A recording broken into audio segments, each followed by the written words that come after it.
ආයුබෝවන් කැළඹෙන දේශපාලනයේ කතාව සුලිය සමගින් ඔබ අදත් එක්වන්නේ සුපුරුදු ලෙසම වර්තමානයේ රට මුහුණ දී සිටින දැඩි ආර්ථික අර්බුදය ඒ වගේම ආර්ථික අර්බුදයත් එක්ක වර්තමානයේ පැනලා ගිලා තියෙන දේශපාලන අර්බුදය මේ සියල්ල අපි විසඳා ගත යුතුව තිබෙනවා. නමුත් අපිට තාමත් පෙනෙන්නට තිබෙන්නේ විශේෂයෙන්ම ආර්ථික ප්‍රශ්නය තරමක් අමතක කරමින් දෝ දේශපාලකයන් මේ දේශපාලන අර්බුදය පිළිබඳව වැඩි වශයෙන් කතා බහ කරමින් ඔවුන්ගේ තනතුරු තානාන්තර ලබා ගන්නට උත්සාහ කරනවද කියන ප්‍රශ්නය දැන් රටේ ජනතාවට මතුවලා තියෙනවා. ඉතින් එවන් වූ කාල සීමාවකයි අපි අද සුලිය මේ විදිහට ආරම්භ කරන්නේ. විශේෂයෙන්ම සඳහන් කරන්නට අවශ්‍යයි මේ කාල සීමාව අපි මේ ගත කරන්නේ ඉතාම අපහසු කාල සීමාවක් අපි මේ ගත කරමින් ඉන්නේ. අගමැතිවරයාගේ හඬින්ම කියනවා නම් අගමැතිවරයා ඉතාම අපහසුම කාල සීමාව අපි ඉදිරියේදී ගත කරන්න සූදානම් වෙලා ඉන්නේ. ඉතින් ඒකට සියලු දෙනා එකට එක් වෙන්න කියලා තමයි අගමැතිවරයා ජාතිය අමතමින් ඊයේ දවසේදී ප්‍රකාශ කරන්නේ. හැබැයි නව අගමැතිවරයා එසේ ප්‍රකාශ කරන්නට කලින් ඉඳලම රටේ ජනතාව මේ වන විටත් අතිශය දරුණු විදිහට දුක් විඳින්න ඉන්නවා. හැබැයි අපි මේ තත්ත්වය වෙනස් කර ගන්නට අවශ්‍යම වෙනවා. එහෙම නැති වුණොත් මේ යන විදිහට අපිට රටක් විදිහට ඉස්සරහට යන්නට බෑ. මේක මහා බංකොලොත් තත්ත්වයකට පත් වෙන්නට පුළුවන්. ඒ නිසායි අපි හැම වෙලාවෙම උත්සාහ ගන්න හැම වෙලාවෙම අපි මේ වගකීතු මාධ්‍ය ජාලයක් විදිහට මාධ්‍ය ආයතනයක් විදිහට දේශපාලකයන් සහ විද්වතුන් මේ වැඩසටහන් තුළට කැඳවාගෙන එමින් රටේ පවතින ප්‍රශ්න වලට පිළිතුරු හොයන්නට අපි මේ විදිහට උත්සාහ ගන්නෙ. කතා කරන බොහෝ දේවල් තියෙනවා. අගමැතිවරයා සිදු කළ ප්‍රකාශය අද දවසේ පාර්ලිමේන්තුවේ කටයුතු පිළිබඳව ඒ වගේම අපි ඇත්තටම ගොඩ යන්න පුළුවන් જાතියක්ද අපිට ගොඩ යන්න පුළුවන්ද අපි මේ ගැන කතා කරමු. අදත් අපි ආරම්භ කරනවා සුලිය මේ විදිහට.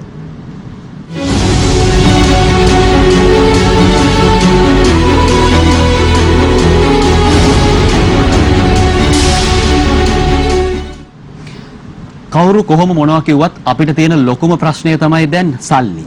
අපි මුදල් හොයාගන්න අවශ්‍යයි.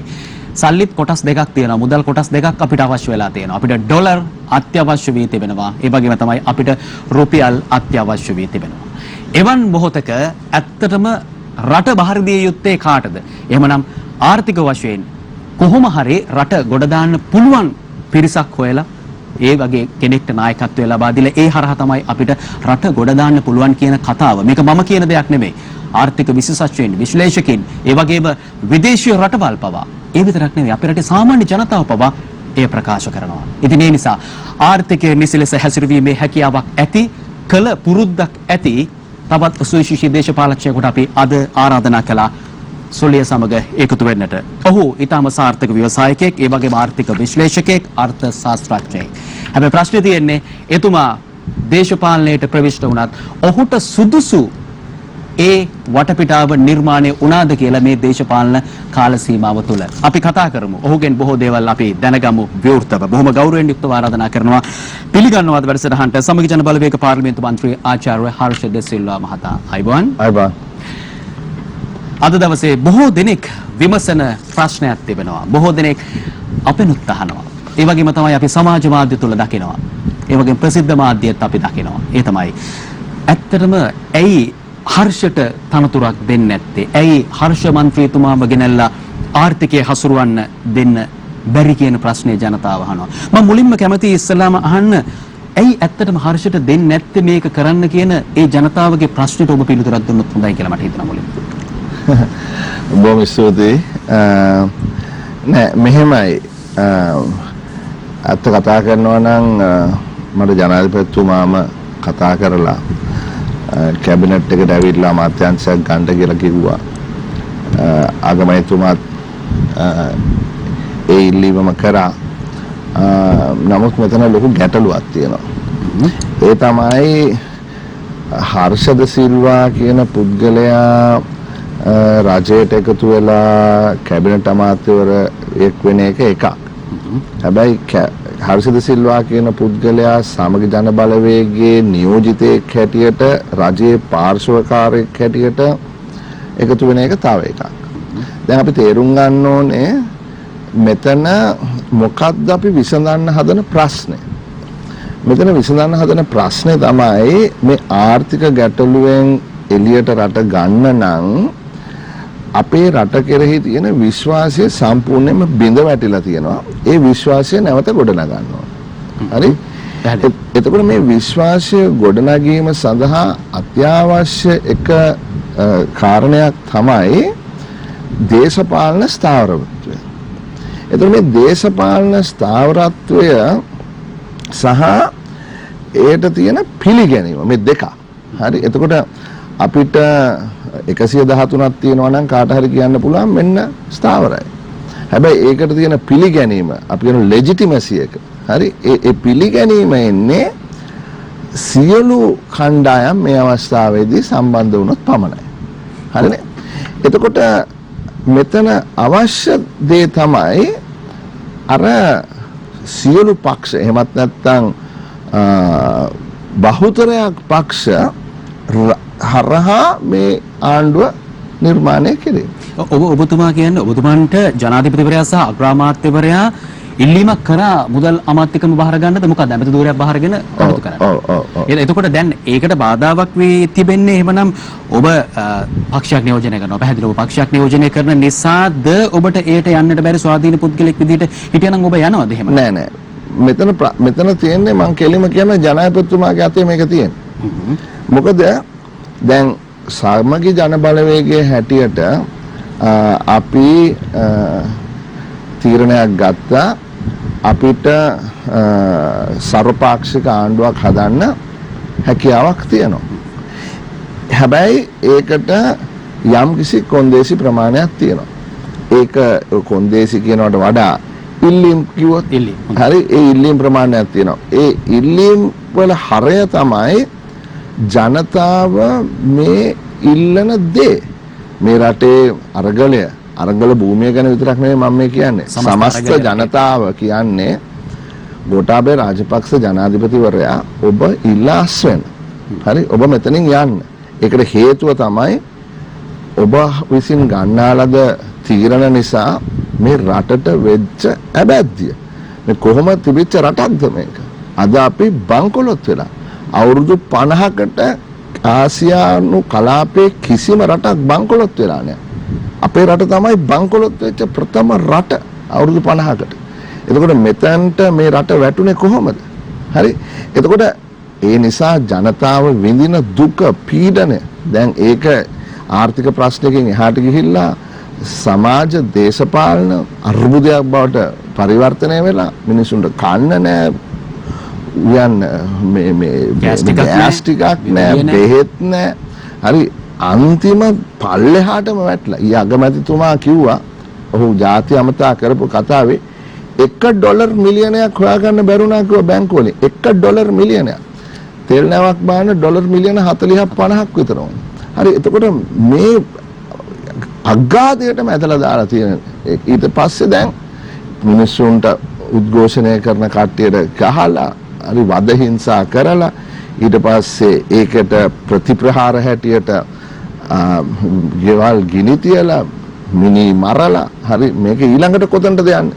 ඊළඟට යන්නේ මිනිස්සුන්ට ජීවත් වෙන්න බැරිම තැනට ආවම හරි මිනිස්සු කඩනවා සුපර් මාකට් කඩනවා හරි ඊට පස්සේ මිනිස්සුන්ගේ ගෙවල් කඩනවා මිනිස්සු මරනවා ඔවුන්ගේ තියෙන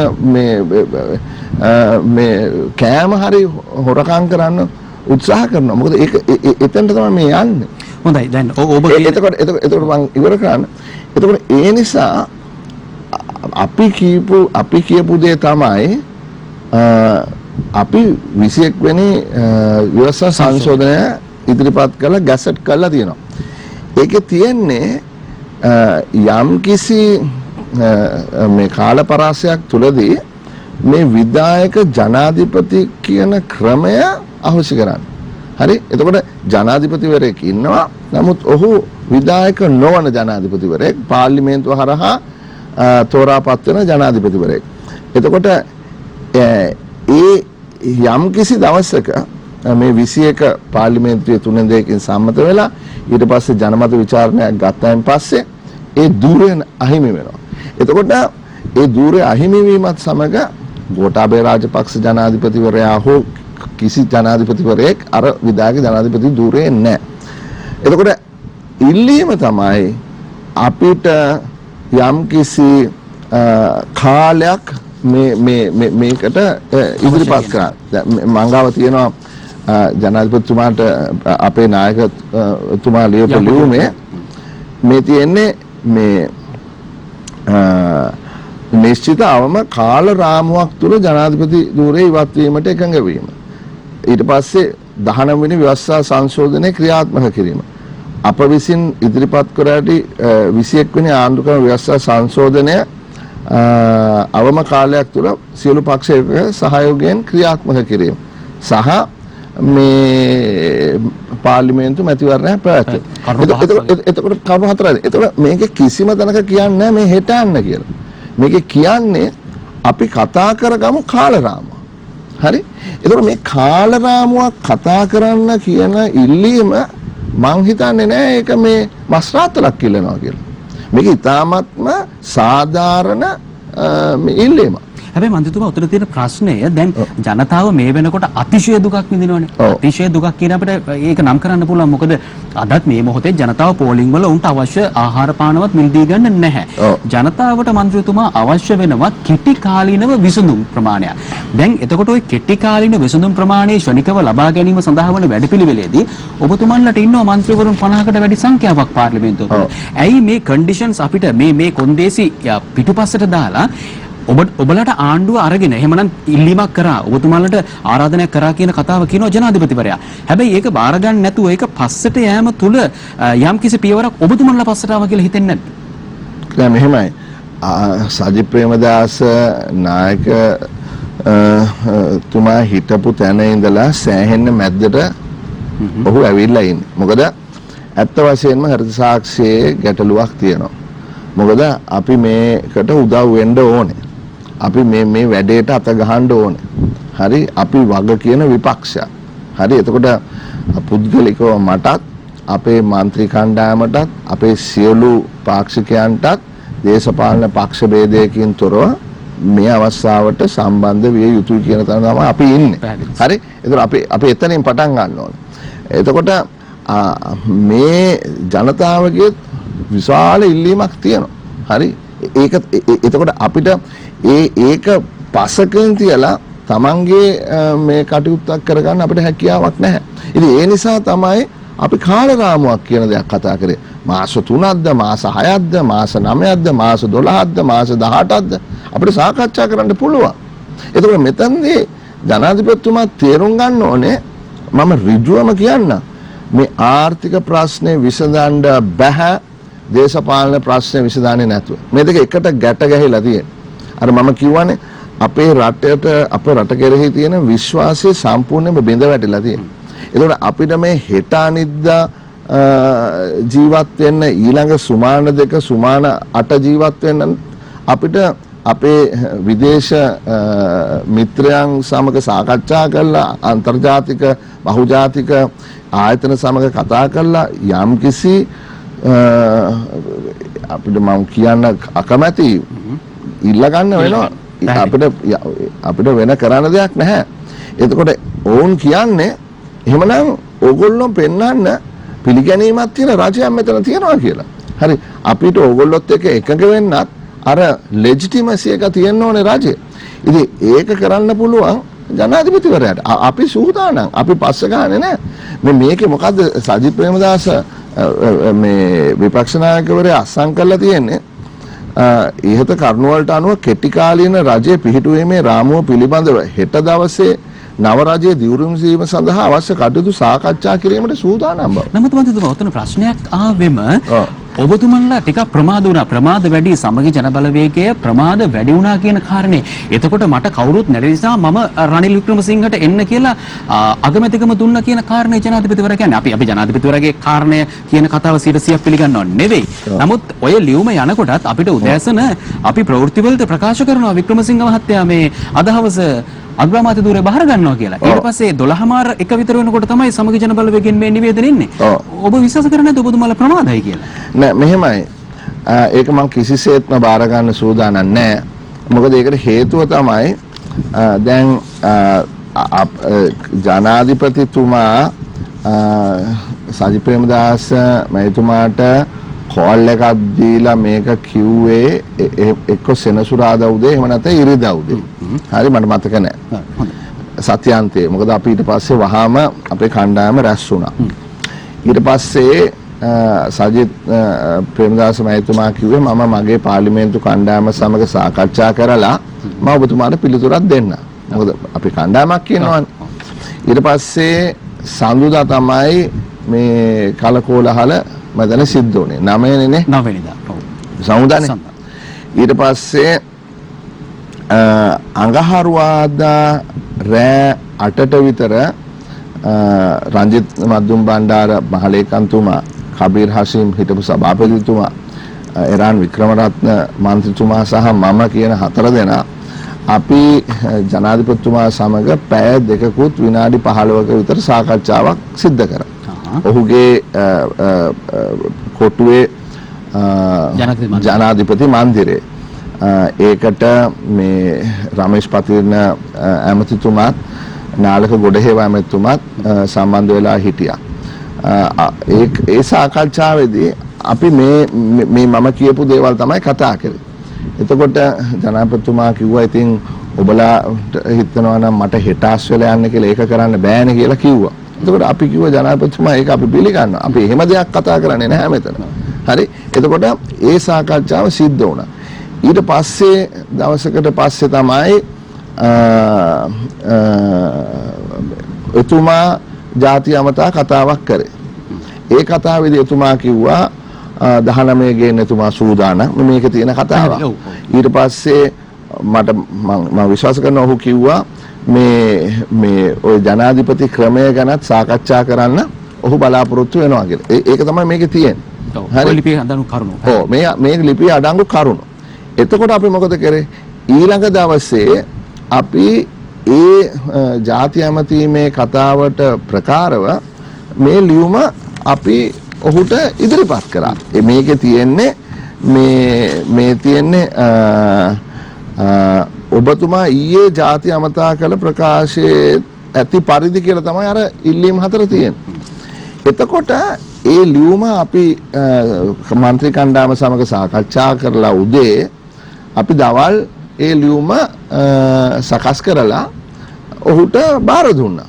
එතකොට නොයෙකුත් සමාජ මාධ්‍යවල කටකතා ගියා රනිල් වික්‍රමසිංහ හිටපු අගමැතිතුමාට නැවතත් මේක බාර දෙන්න යනවා කියලා. නමුත් ඒක නිල නිවේදනයක් කොහෙවත් තිබුණේ නැහැ සමාජ මාධ්‍යවල නොයෙකුත් කතා.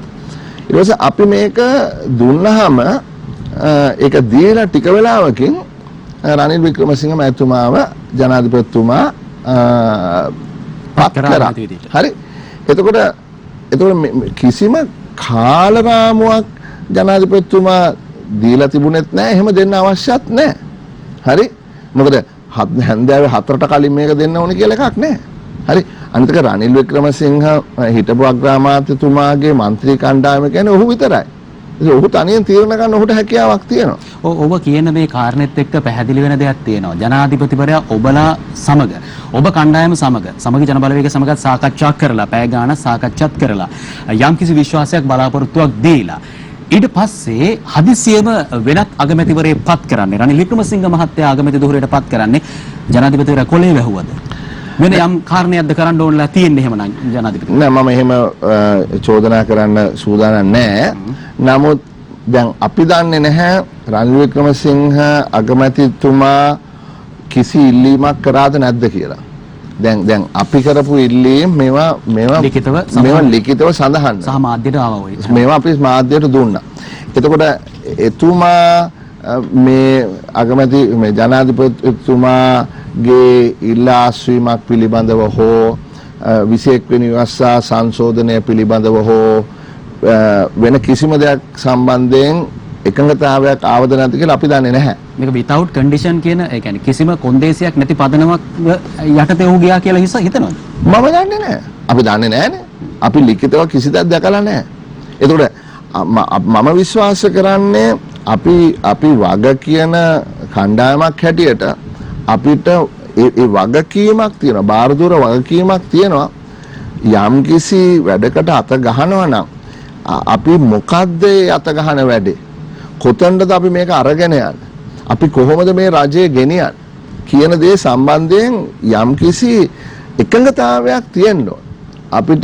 අපිට මේ අපිට අර මම දවසක් කිව්වා මේ අපි පොඩි කාලේ අර ක්‍රිකට් ගහනකොට බෝලේ අපේ ගෙදර තාත්තලා ගෙදර ලින්දක් මේ ලින්දට බෝලේ වැටුනහම හරි මේ ලින්දේ තියෙන බෝලේ කොහොමද ගන්නෙ පිස්සෙක් වගේ ලින්දට පැනලා බෝලේ ගන්න බෑනේ හරි බෝලේ ගන්න කලින් අපි කල්පනා කරන්න ඕනේ මොකක් හරි මේ ඉනි මොකක් හරි දාලා එහෙම නැත්නම් බාල්දියක් දාලා මේක ක්‍රමවේදයක් තියෙනවා මේක ගන්න හරි එතකොට ඒකට මේ හැන්දෑවේ 3ට 4ට කලින් කරන්න ඕනේ කියලා එකක් නැහැ මොකද මේ රටක් සම්පූර්ණ අගාධයට වැටලා ඉන්නකොට ඒ රට ගොඩ ගන්න දේශපාලන ස්ථාවර පිළිගත හැකි රජයක් සර්වපාක්ෂික රජයක් ගොඩනැගීම සම්බන්ධයෙන් මේ සාකච්ඡාව ගියේ. ඔය අනිත් එක අමතක කරන්න එපා. මේ සර්වපාක්ෂික රජයක් ආණ්ඩුවක් හදන්න මේ උත්සාහ කරේ. ඒක සර්වපාක්ෂික වැඩක් කරන්න නම් අපිට අනිත් පක්ෂ සමග සාකච්ඡා කරන්න ඕනේ. හරි අපිට ඒ කට්ටියගේ එකගතාවයක් ගන්න ඕනේ. හරි එතකොට මේක මේ පැයෙන් දෙකෙන් කරන්න පුළුවන් වැඩක් නෙමෙයි. මම ඔබතුමාගෙන් අර ප්‍රශ්නේ ඇහුවේ ජනාධිපතිවරයා ඇත්තට මේ ඔබතුමාලට බොරුවක් කරාද කියන කාරණේ මම ඇහුවේ එතුමාට චෝදනා කරන්න කියන කාරණයකින්දම නෙමෙයි. මොකද රටේ ජනතාව දැන් කියන කතාව තමයි රනිල් වික්‍රමසිංහ මහත්තයා මේ එකපාරටම හොරරහසම ගෙනල්ලා අගමැති දුහුරේ දිවුරුම් දුන්නේ මේ තියෙන වංචාවන් මේ තියෙන ගැටලුකාරී තත්ත්වය මේ ඔවුන්ගේ තියෙන යම් වැරදි ක්‍රියාවන් සමාජගත වේවි සහ ඒට නීතියෙන් දඬුවම් ලැබෙවි මෙන්න මේවට රැකවරණයක් වීම සඳහා රනිල් වික්‍රමසිංහ මහත්තයා ගෙන්නලා ආවරණයක් වුණා කියන කාරණේ. ඉතින් ඒ නිසා ඒක ජනතාවාද කියනවා වික්‍රමසිංහ මහත්තයා ගෙනාවේ රාජපක්ෂලා ආරක්ෂා කරන්න සහ මේ වංචාකරුපය ආරක්ෂා කරන්න කියලා. ඔබ එතන ඉන්නවද? නෑ මට එහෙම දෙයක් කියන්න හැකියාවක් නැහැ.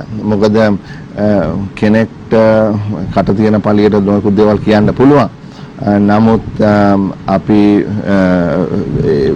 යම්කිසි වැදගත් විදියට දේශපාලනය කරන පුද්ගලයෝ හැටියට මම සූදානම් නැහැ නොයෙකුත් එවැනි චෝදනා එල්ල කරන්න. මොකද අපි දන්නේ නැහැනේ මම නැවතත් කියන්නේ අපි දන්නේ නැහැ මොන පදනම යටතේද මේ බාරගත්තේ කියලා. හැබැයි එකක් මම දන්නවා ඔහු විපක්ෂයේ අනිත් කණ්ඩායම් සමග කතා කරේ නෑ මේක බාර ගන්න කලින්. මොකද විපක්ෂයේ අනිත් කණ්ඩායම් සමග සාකච්ඡා කරන්නේ නැතුව සර්වපාක්ෂික ආණ්ඩුවක් ගොඩනගන්න බෑ. දැන් අද වෙනකොට ඔහුත් සමග කිසිම විපක්ෂයේ කණ්ඩායමක් නෑ. මේ ඉන්නේ ඔක්කොම පොහොට්ටුවේ හිටපු කට්ටිය. කාලෙන් කාලට වුන් කැඩිලා ගිහිල්ලා ස්වාධීන වෙනවා ආයෙනවා ඒවා මෙව්වා. නමුත් මේ පොහොට්ටුවේ සන්දානෙන් ඡන්ද ඉල්ලපු කණ්ඩායම තමයි මේ ඉන්නේ. එතකොට ඒ කියන්නේ පොහොට්ටුවේ සන්දානයේ අගමැති රනිල් වික්‍රමසිංහ මහතුමා. හරි සර්වපාක්ෂික එකක් නැහැ. ඉතින් මම හිතන්නේ මේක කරන්න තිබ්බේ මීට වඩා සාකච්ඡා කරලා හදිසි තීරණ ගන්නේ නැතුව හරි දැන් ලියුමක් ඇවිල්ලා තියෙනවානේ. මේ ලියුමට ප්‍රකාරව නැවත සාකච්ඡාවකට කතා කරලා මම මේක කියන්නේ මොකද මම ජනාධිපතිතුමත් එක්ක සාකච්ඡාවට පැය දෙක කාලක් තිස්සේ සාකච්ඡා කරපු පුද්ගල 4 දෙනාගෙන් එක්කෙනෙක් නිසා මම මේ කවුරුත් කියපු දෙයක් නෙමෙයි මං කියන්නේ. හරි. ඉතින් මෙතනදී සමහරෙක්ට කියන්න පුළුවන් ඔව් මේක කොහොම හරි අරගෙන මේක ඇතුලේ මොකක් හරි පස්සේ කරගන්න තිබුණා නේද කියලා. ඔව් එතන තර්කයක් තියෙනවා තමයි. නමුත් අපිට මොකක් හරි මේ රාමුවක් තියෙන්න එපා. රාමුවක් තියෙන්න එපා. අපි ඕන දෙයක් කරන්න කලින් මොකක් හරි ප්ලෑන් එකක් තියෙන්න එපා. හරි යම් කිසි විශ්ලේෂණයක් කරලා කොහෙටද යන්නේ කියන තීරණය ගන්න එපා. සමහර මෙහෙමත් කියනවා සමගි ජන බලවේගය අවංක වුණා වැඩි කියලා. මම දන්නේ ඒකට මට පිළිතුරක් දෙන්න බෑ. අවංක වුණා වැඩි මේ සියලු කොන්දේසි දාගෙන මෙය නීත්‍යානුකූල මේ ආකාරයට සිද්ධ වෙ යුතුයි කියලා කාලෙ ගත්ත එකේ ප්‍රතිඵලයක් විදිහට අවංක භාවයේ වැඩිවීමක් විදිහට මෙහෙම ඔවුන්ට අගමැති ධූරය සහ රජය අහිමුණා කියන චෝදනාවකුත් තියෙනවා ජනතාවගේ. නෑ ඉතින් මෙහෙමයි මොකද ඇත්ත කතා කරනවා නම් මටත් කනගාටුයි අපිට මේ අවස්ථාව ගිලිහී යාම සම්බන්ධයෙන්. හොඳයි. අපිට කෙටි විරාමයකට යන්නට තිබෙනවා. අපි විරාමයට යමු. ඊට කලින් ඔබට විශේෂයෙන් මතක් කරනවා. අපි මේ පවතින වත්මන් දේශපාලනික තත්ත්වය මේ අද දවසේ සහ මේ පසුගිය දින කිහිපය තුළ පැය කිහිපය තුළ සිදු වූ කරුණු කාරණාත් එක්ක මේ කතා කළේ. නමුත් අපිට කතා කරන්න තිබෙනවා මහා බරපතල ප්‍රශ්නයක්. මොකද මේ වගේ ආචාර්යවරයෙක් ආර්ථික විශේෂඥයෙක් එක්ක අපිට කතා කරන්න තියෙන රට කොහොමද අපි ගොඩගන්නේ කියලා. අපි කතා කරමු මේ ගැන. අපි සුලියෙන් පළමු කෙටි විරාමයටයි මේ යොමු වන්නේ.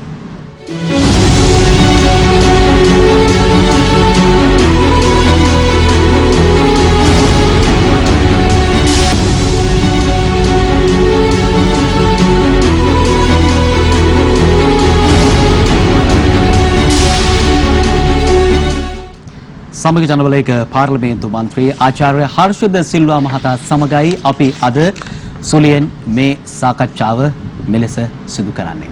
බොහෝ කරුණු කාරණා තියෙනවා සාකච්ඡා කරන්නට. අපි මූලික අපි මේ වටේදී සාකච්ඡා කළ විශේෂයෙන්ම පසුගිය දින කිහිපය තුළ සහ පැය කිහිපය තුළ මැදුණු කාරණාත් එක්ක රටේ දේශපාලනික තත්ත්වය පිළිබඳව. නමුත් ආර්ථික තත්ත්වය මීට වඩා ඊටම දරුණුයි අපේ රටේ. ඒ නිසා අපි ආර්ථිකයට ඉතා ඉක්මනින් යමු.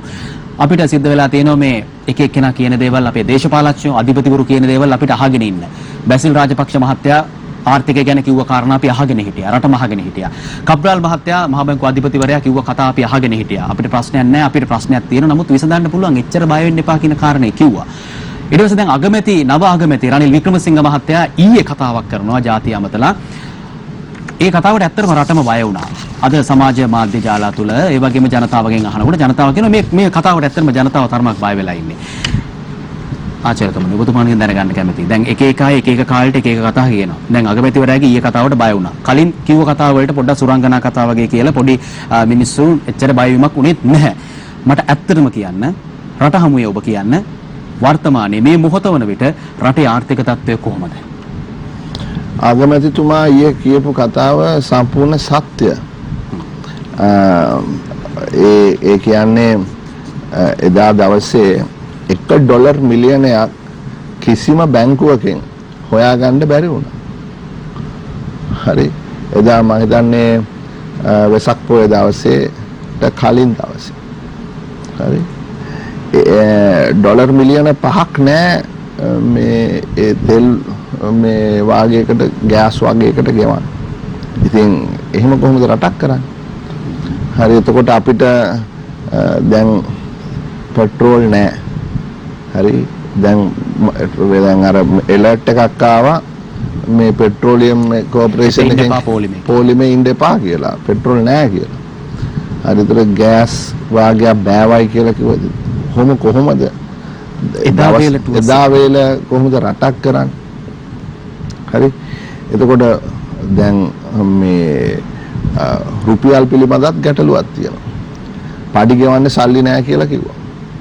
එහෙමනම් සල්ලි ආයෙත් අච්චු ගහන්න වෙනවයි කියලා අගමැතිතුමාම කිව්වනේ. මම අකමැත්තෙන් හරි සල්ලි අච්චු ගහන්න සිද්ධ වෙනවා කියලා. අගමැතිතුමා හොඳටම දන්නවා සල්ලි අච්චු ගහුවොත් මොකද වෙන්නේ? උද්දමනය තවත් වැඩි වෙනවා. දැන් උද්දමනය ලෝකයේ මම දන්නේ වැඩිම තැනක තියෙන්නේ ලංකාවේ. දැන් ආහාර උද්දමනය ගිය මාසේ වෙනකොට 48%යි. හරි. එතකොට දැන් සාමාන්‍ය භාණ්ඩ මිල ගත්තාම හාල් කිලෝ එකක් කීයද? හරි. රුපියල් 85ට තිබිච්ච හාල් කිලෝ එක දැන් 250යිනේ. හරි. 1500ට තිබිච්ච LP ගෑස් එක දැන් රුපියල් 5000යිනේ. එතකොට ඒ එදිනෙදා ප්‍රශ්න දැන් අනිත් පැත්තෙන් බැලුවහම 100%ට තිබිච්ච පොලි අනුපාතය හරි භාණ්ඩාගාර බිල්පත්වල දවස් 365 පොලි අනුපාතය 100%ට තිබුණේ. දැන් 125යි. 125යි. හරි. රුපියල අත වශයෙන්ම ගෝඨාභය රාජපක්ෂ ජනාධිපතිවරයා එනකොට රුපියල තිබුණේ ඩොලරයට සාපේක්ෂව 182යි. අද 365යි.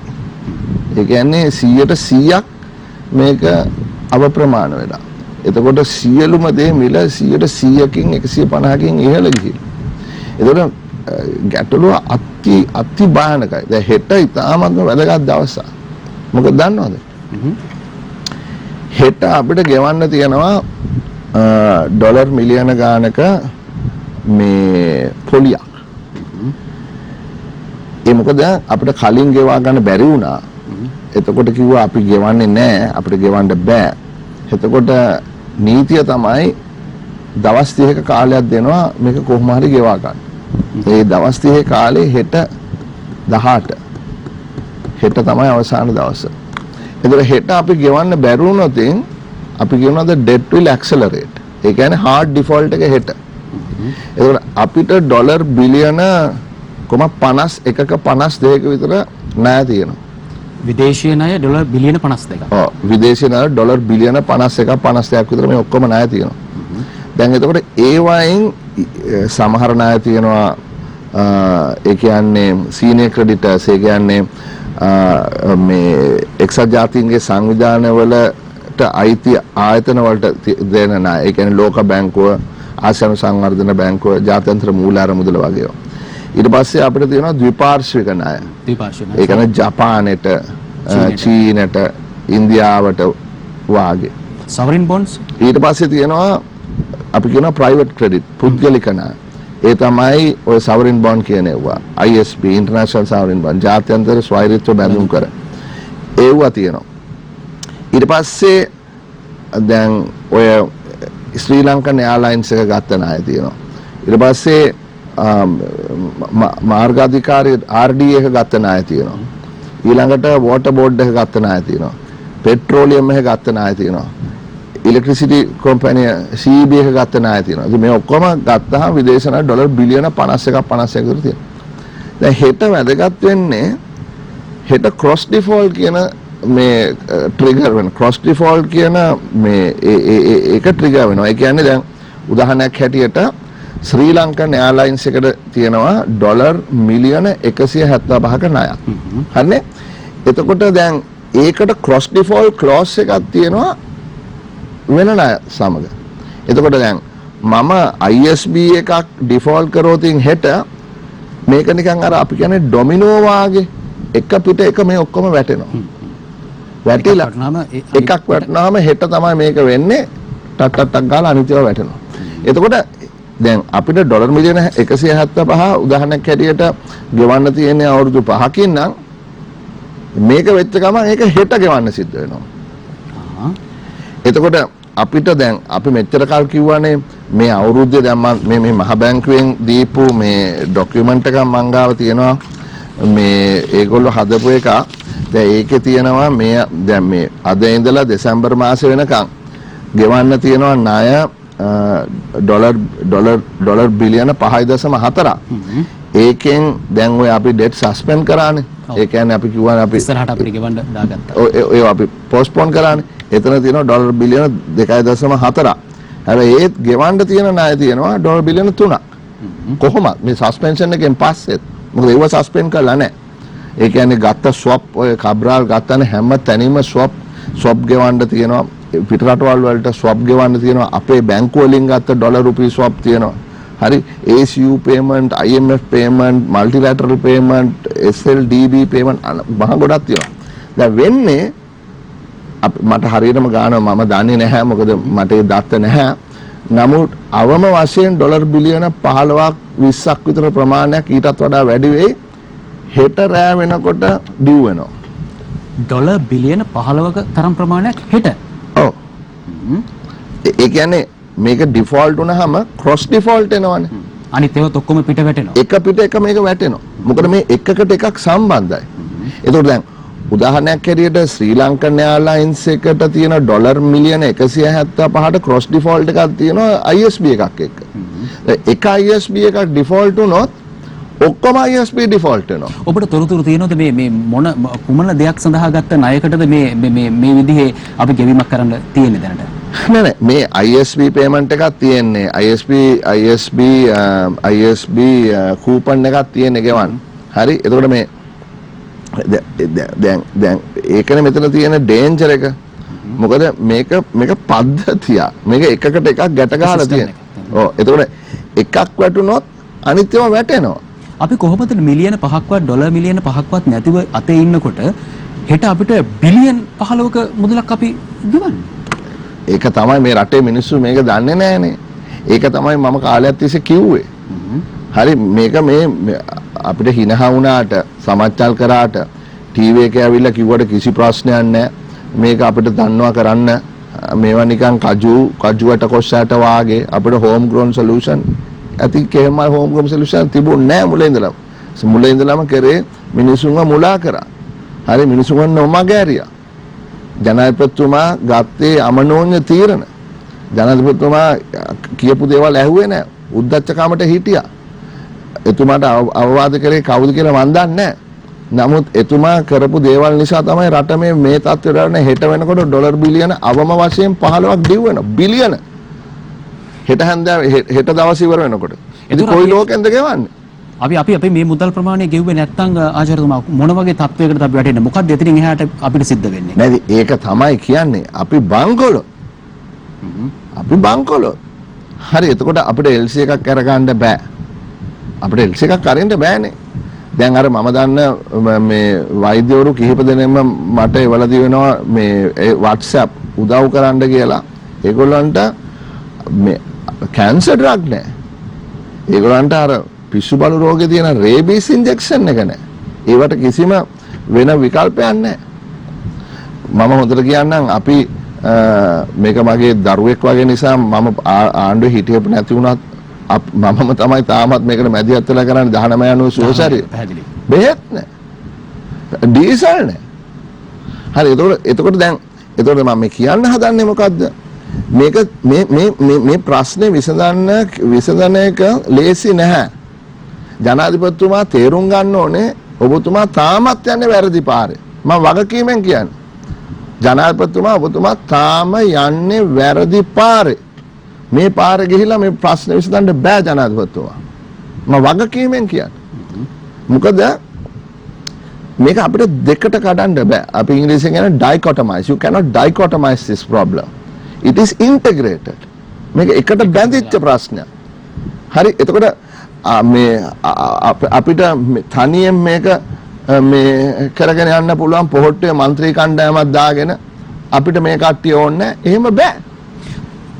අලුත් අගමැති රනිල් වික්‍රමසිංහට සහ එතකොට දැන් ඉන්න මේ පොහොට්ටුවේ മന്ത്രി මේ කණ්ඩායම දැන් අද ඡන්දෙදි පෙනුනනේ 100 ගාණක් එතන ඡන්දෙ ලබා දෙනවා කියලා. එතකොට ජනාධිපතිවරයා විශ්වාසයක් තබාගෙන ඉන්නවා කියන එකද මේ කියන්නේ මේ කණ්ඩායමට විසඳන්න පුළුවන් කියලා. ඇයි තාමත් එහෙමනම් මේක තේරෙන්නේ නැත්තේ? ඔබතුමාලා මේක පහදලා දෙන්න තවදුරටත් උත්සාහ දරන්නේ නැද්ද? මොකද මේ කියන දේ අහන්න නැත්තම්. නෑ පහදලා දරන්න උත්සාහ කරනවා.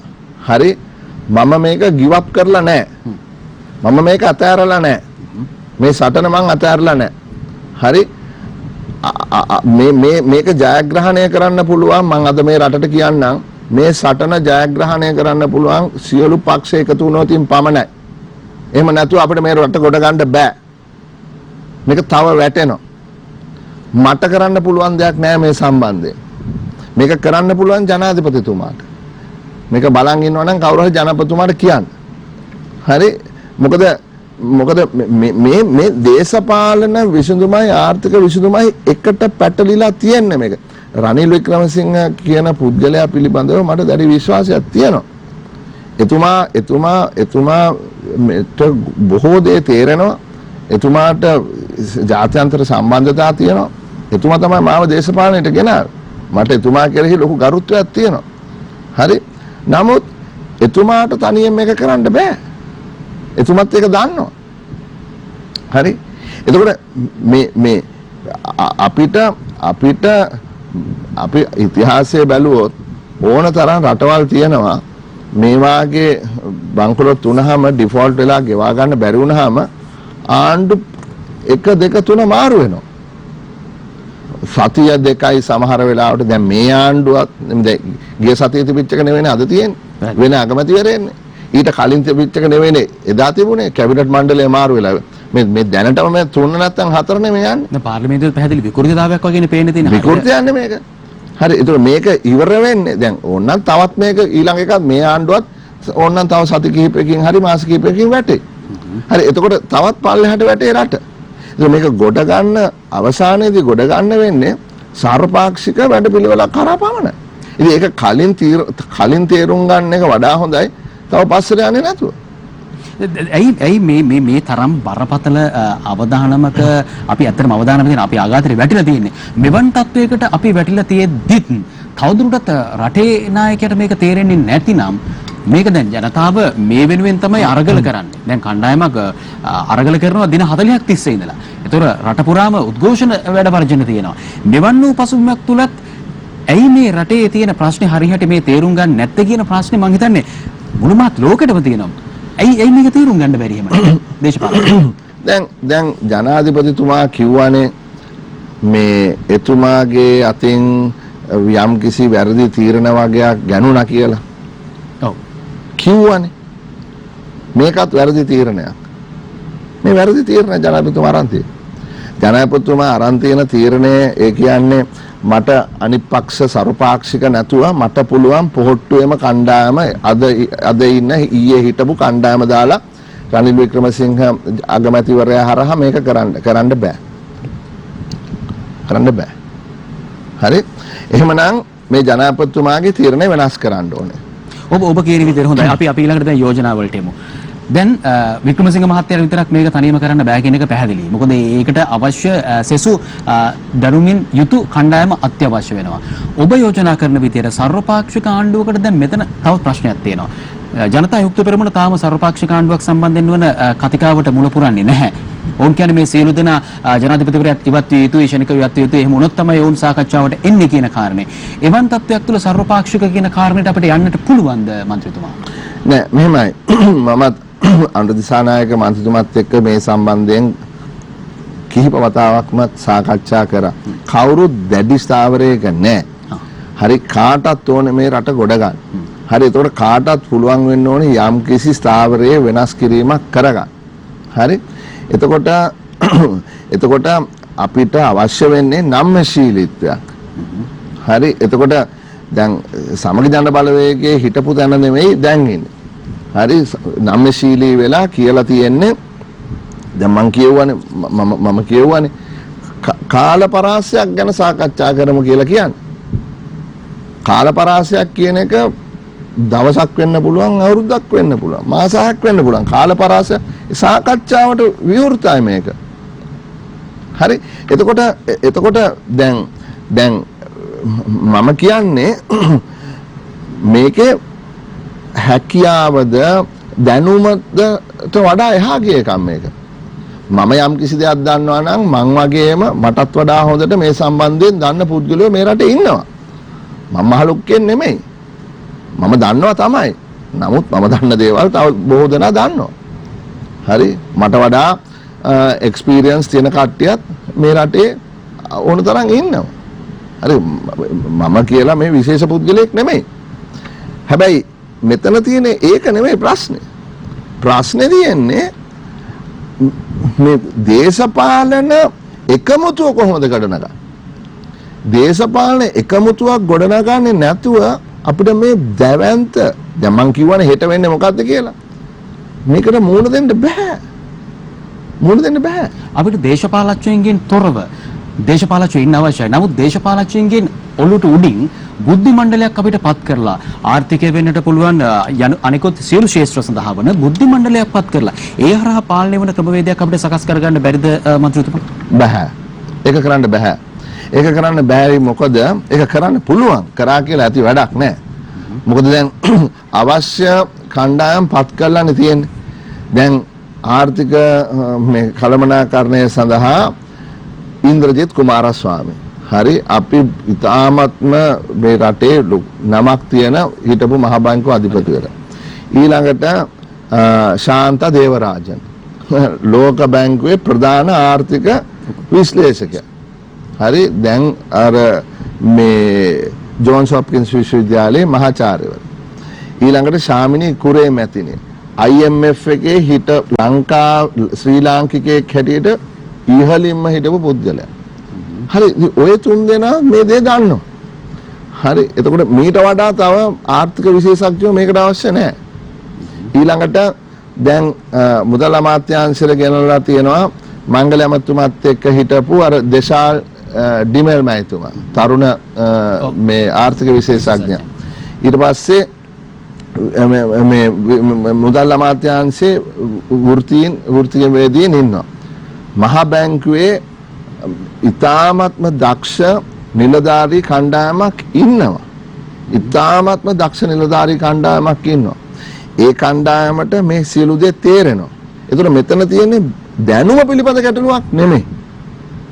හරි මෙතන තියෙන්නේ අර පිළිගැනීම අර ලෙජිටිමසි එක ආණ්ඩුවේ ලෙජිටිමසි එක පිළිබඳ ප්‍රශ්නයක්. දැන් උදාහරණයක් හැටියට මම කිව්වට කමන්නේ මේ මම එක තානාපති වරයෙක් සමග දවස් කිහිපයකට කලින් දීර්ඝ සාකච්ඡාවක් කරාම ඔහු කිව්වේ හර්ෂා මේ ආණ්ඩුවට මේ කණ්ඩායමට අපිට ණය දෙන්න බෑ. හරි මොකද අපිට ඔබගේ රට කෙරෙහි තියෙන විශ්වාසය සම්පූර්ණයෙන්ම බිඳ වැටිලා. මේක බිඳ වැටිලා.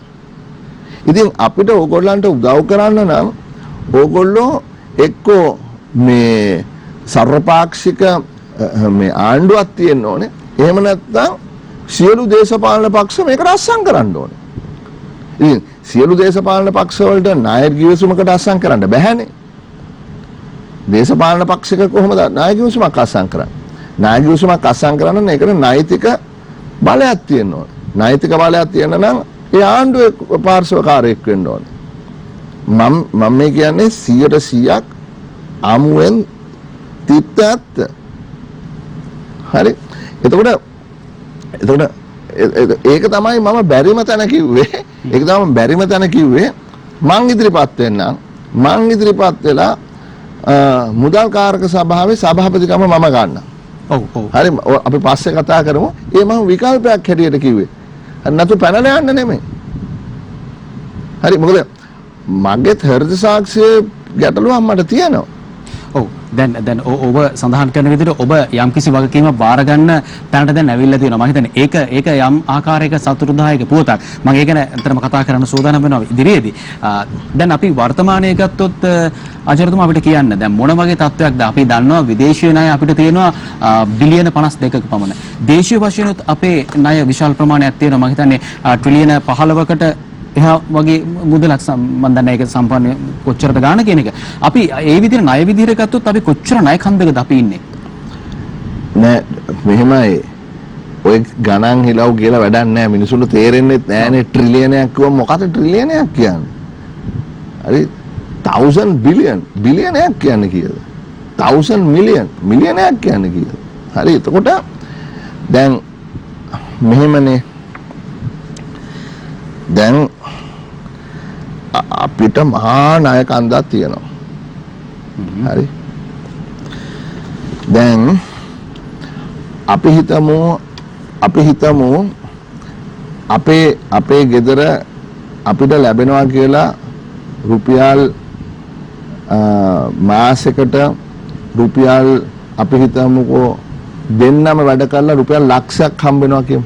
මම උදාහරණයක් හැටියට කියන්නේ මොකද ලේසි මේ 1.0 වලින් කතා කරන්නේ. එතකොට ලක්ෂයක් ගෙදරට ගෙනාවොත් ඔක්කොලාම වැඩ කළා. කියමු අම්මත් වැඩ කරනවා තාත්තත් වැඩ කරනවා ලොකු පුතත් වැඩ කරනවා. හැබැයි ඒ පවුලට තියෙන ණය වල පොලිය ගෙවන්න තියෙනවා මාසාන්තිමට. පොලිය විතරක් රුපියල් 76000යි. හරිනේ. තුන් දෙනාගේ ආදායම ලක්ෂයයි පොලිය විතරක් 76000යි. මේ කියන්නේ වාරිකයන් නැතුව. ඒ කියන්නේ කැපිටල් එකෙන් කොටසක් ප්‍රාග්ධනයෙන් කොටසක් ගෙවන්නේ නැතුව. ඒක නැතුව හොඳේ 24000 ඉතුරු වෙන්නේ. නෑ 24000ක් ඉතුරු වෙන්නේ පොලිය විතරක් ගෙවනවා. පොලියට අමතරව මේ අපි ගෙවන්න ඕනේ තව කැපිටල් එකේ කෑල්ල ගන්නනේ කැපිටල් එකේ කෑල්ල නැතුව. ඊට පස්සේ ඉතුරු වෙන ප්‍රමාණයෙන් තමයි සියලු දේ කරන්න ඕනේ.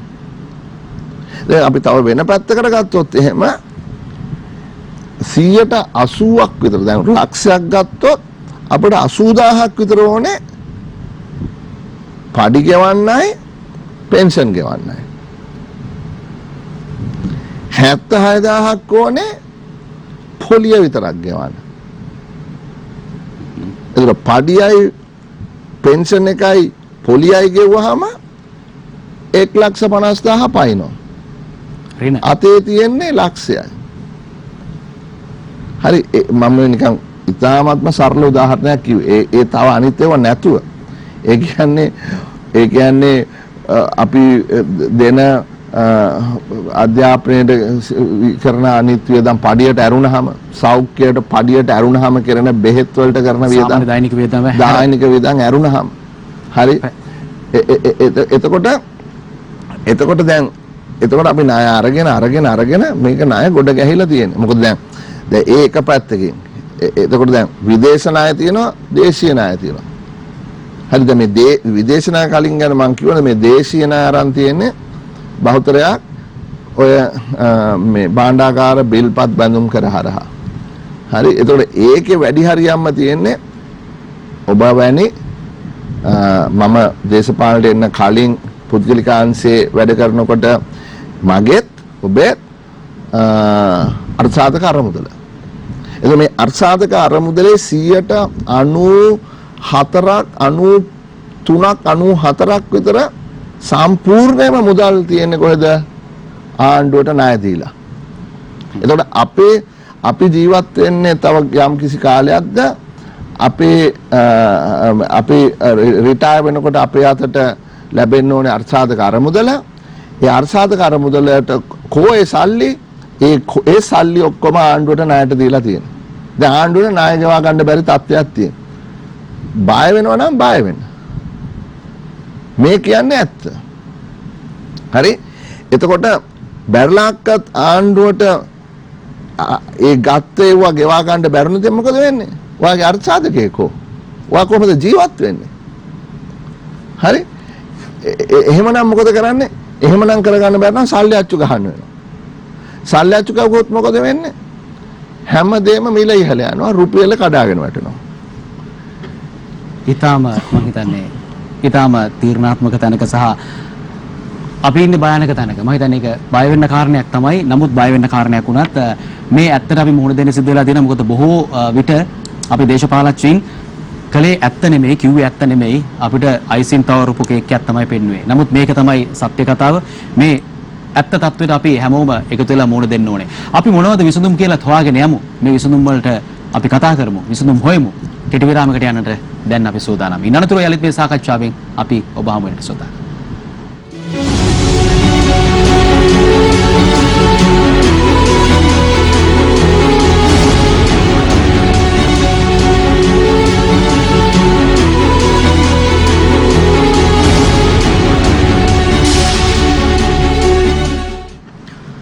ආචාර්ය හර්ෂද සිල්වා මහතා සමගයි අපි මේ සාකච්ඡාව අද දවසේ සිදු කරන්නේ. රට වර්තමානයේ වැටලා තියෙන මේ දැඩි ආර්ථික අර්බුදකාරී තත්ත්වයෙන් අපි ගොඩගන්නේ කොහොමද කියන කාරණය පිළිබඳ විශේෂයෙන් අවධානය යොමු කළ යුතු තිබෙනවා. අපි ඊට කලින් හොයන්නට අවශ්‍යයි ඇත්තටම අපි වැටිලා තියෙන්නේ කොහොමද? අපි වැටුනේ කොහොමද? ඇත්තටම අපි වැටලා තියෙන්නේ කොතෙන්ද කියන කාරණය. ඉතින් ඒ නිසා අපි අද වැඩසටහන ආරම්භයේ ඉඳලම එකින් එක මේ දේශපාලනික ආරවුලකුත් මේකට එකතු වෙලා තියෙන නිසා මේ ප්‍රශ්න වලට අපි ක්‍රමක්‍රමයෙන් විසඳගෙන මේක ලෙහාගෙන ඉස්සරහට යන වෙලාව. ඉතින් ඒ නිසා අපි දැන් මේ විරාමයෙන් අනතුරුව සාකච්ඡා කරන්න වැඩිපුර බලාපොරොත්තු වෙන්නේ මේ ආර්ථික අර්බුදයෙන් කොහොමද අපි ගොඩ එන්නේ කියන කාරණය. ඒක ඒ විදිහට අපි සාකච්ඡා කරන්න හදනකොට මන්ත්‍රීතුමනි දැන් රටේ ජනතාව ප්‍රශ්න කරන දෙයක්. දැන් මටත් මේ ප්‍රශ්නය නගන්නට සිද්ධ වෙනවා. ඒ තමයි පෞද්ගලික වශයෙන්. මොකද අපි බදු ගෙවනවා. අපි පැහැදිලි ලෙසම බදු ගෙවනවා. බදු මුදලක් අපි රජයට ගෙවනවා. එතකොට අපි ආණ්ඩු කාලෙන් කාලයට ඇවිල්ලා පිට රටවල වලින් ණය අර ගන්නවා. සමහර ලාවට කරපු ඉදිකිරීමකුත් නැහැ. ඒ වගේ සාර්ථක ප්‍රතිඵල නැහැ. නිසි ආයෝජන නැහැ. හැබැයි බදු වලිනුත් රජය හම්බ කරනවා නම් විදේශීය රටවලුත් විශාල වශයෙන් හිතා ගන්න බැරි විදිහට ණය ගන්නවා නම් සල්ලි ගන්නවා නම් මේ සල්ලි කොහෙටද යන්නේ? මේක අර ජනතාව කියන හොරා කෑමද? මේක මූලික වෙලා තියෙන්නේ මෙන්න මේ સિદ્ધාන්තයද? දැන් මේ සල්ලි ගන්න ණය වලට මොකද වෙන්නේ කියලා අහුවොත් කියන්න තියෙන මූලිකම කාරණාව තමයි සල්ලි යන්නේ වැඩිපුරම ණය නැවත ගෙවන්න, පොලිය ගෙවන්න. පොලිය ගෙවන්න යන්නේ. ගන්න ණය වැඩි හරියක් නැවත පොලිය ගෙවන්න. අලුත් ණය ගන්නවා මේ ඒකේ මේ වාරිකය එහෙම නැත්නම් ප්‍රින්සිපල් එක ගෙවන්න. දැන් ඇයි එහෙම වෙලා තියෙන්නේ? වෙලා තියෙන්නේ ගත්ත ණය වලින් අපිට ලැබෙන ප්‍රතිලාභය මොකද්ද?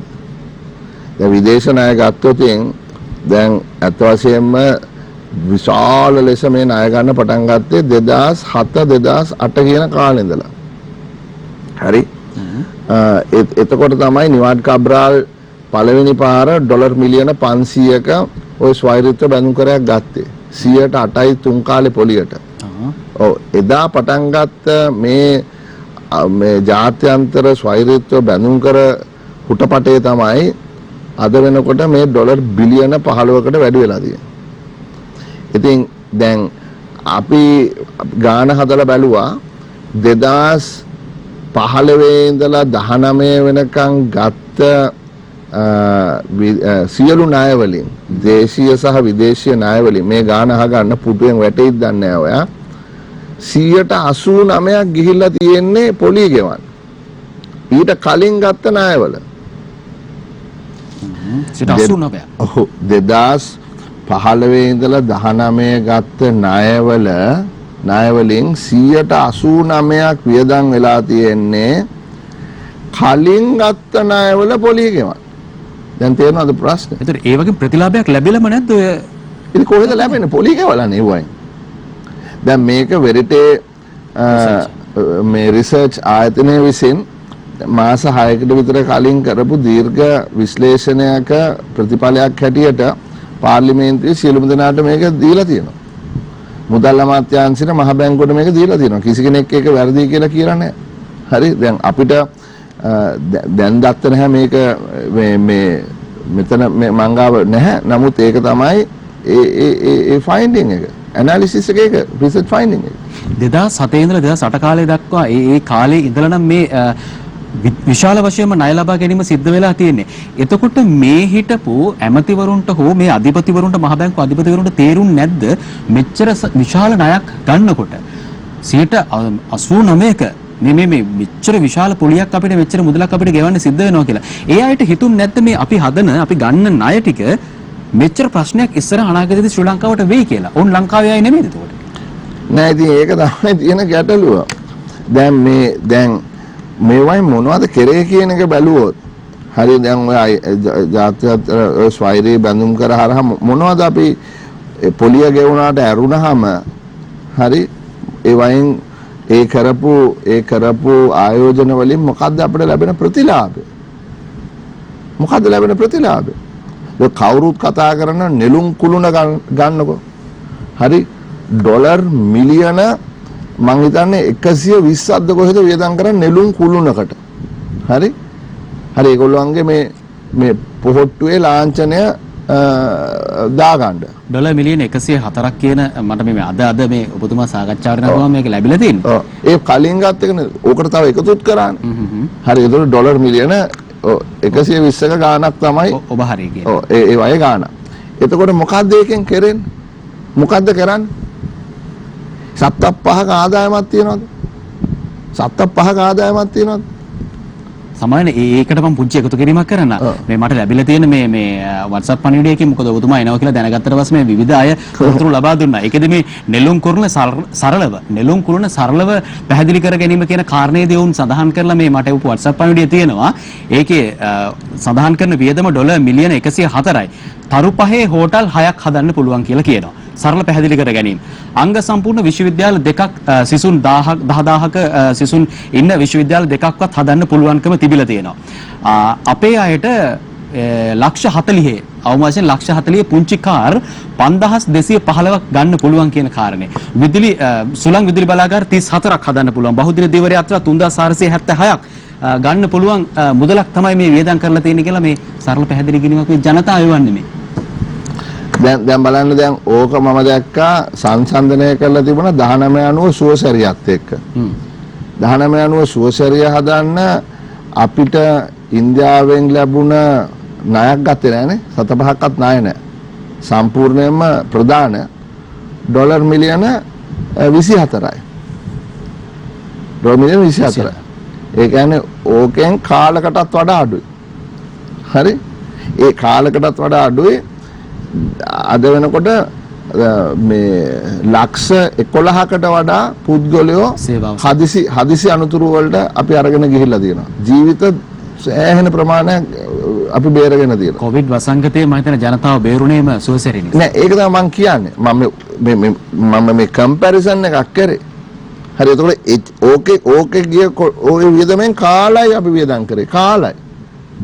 එතකොට ඒකෙන් වෙන මේ ප්‍රතිලාභය ගන්න එක ජීවිතයක වටිනාකම කියන්නේ අපි අද ජීවිත සාමාන්‍යයෙන් 1000කට වඩා ඇක්සිඩන්ට් and ක්‍රිටිකල් කෙයා ගෙනියනවා 1000ක් අපි හිතමු අපි ඒකෙන් 110ක් බේරගත්තා කියන්නේ ඒ කියන්නේ 100ක් අපි හිතමු 105ක් බේරගත්තා කියන්නේ 50න්නේ එක ජීවිතයක වටිනාකම බලන්න. හරි එතකොට අපි එහෙම බැලුවොත් එහෙම කොච්චර ලොකු ප්‍රතිලාභයක්. ඉතින් මම කියන්නේ ඔය එක උදාහරණ. ඊට පස්සේ දැන් බලන්න හම්බන්තොට පැත්තේ හදපු පාරවල් හරි උඩින් යන පාරවල් යටින් යන පාරවල් සම්මන්ත්‍රණ හරහට යන පාරවල් සම්මන්ත්‍රණ ශාලා ක්‍රිකට් ස්ටේඩියම් 7-5 ආදායමක් තියෙනවා. හරි එතකොට දැන් ප්‍රශ්නේ තමයි අපි මේක දේශපාලනයේ පැත්තකට තියලා ආර්ථික විද්‍යාත්මක පැත්තෙන් බැලුවොත් එහෙම මේ ආයෝජන කරන්න තිබුණේ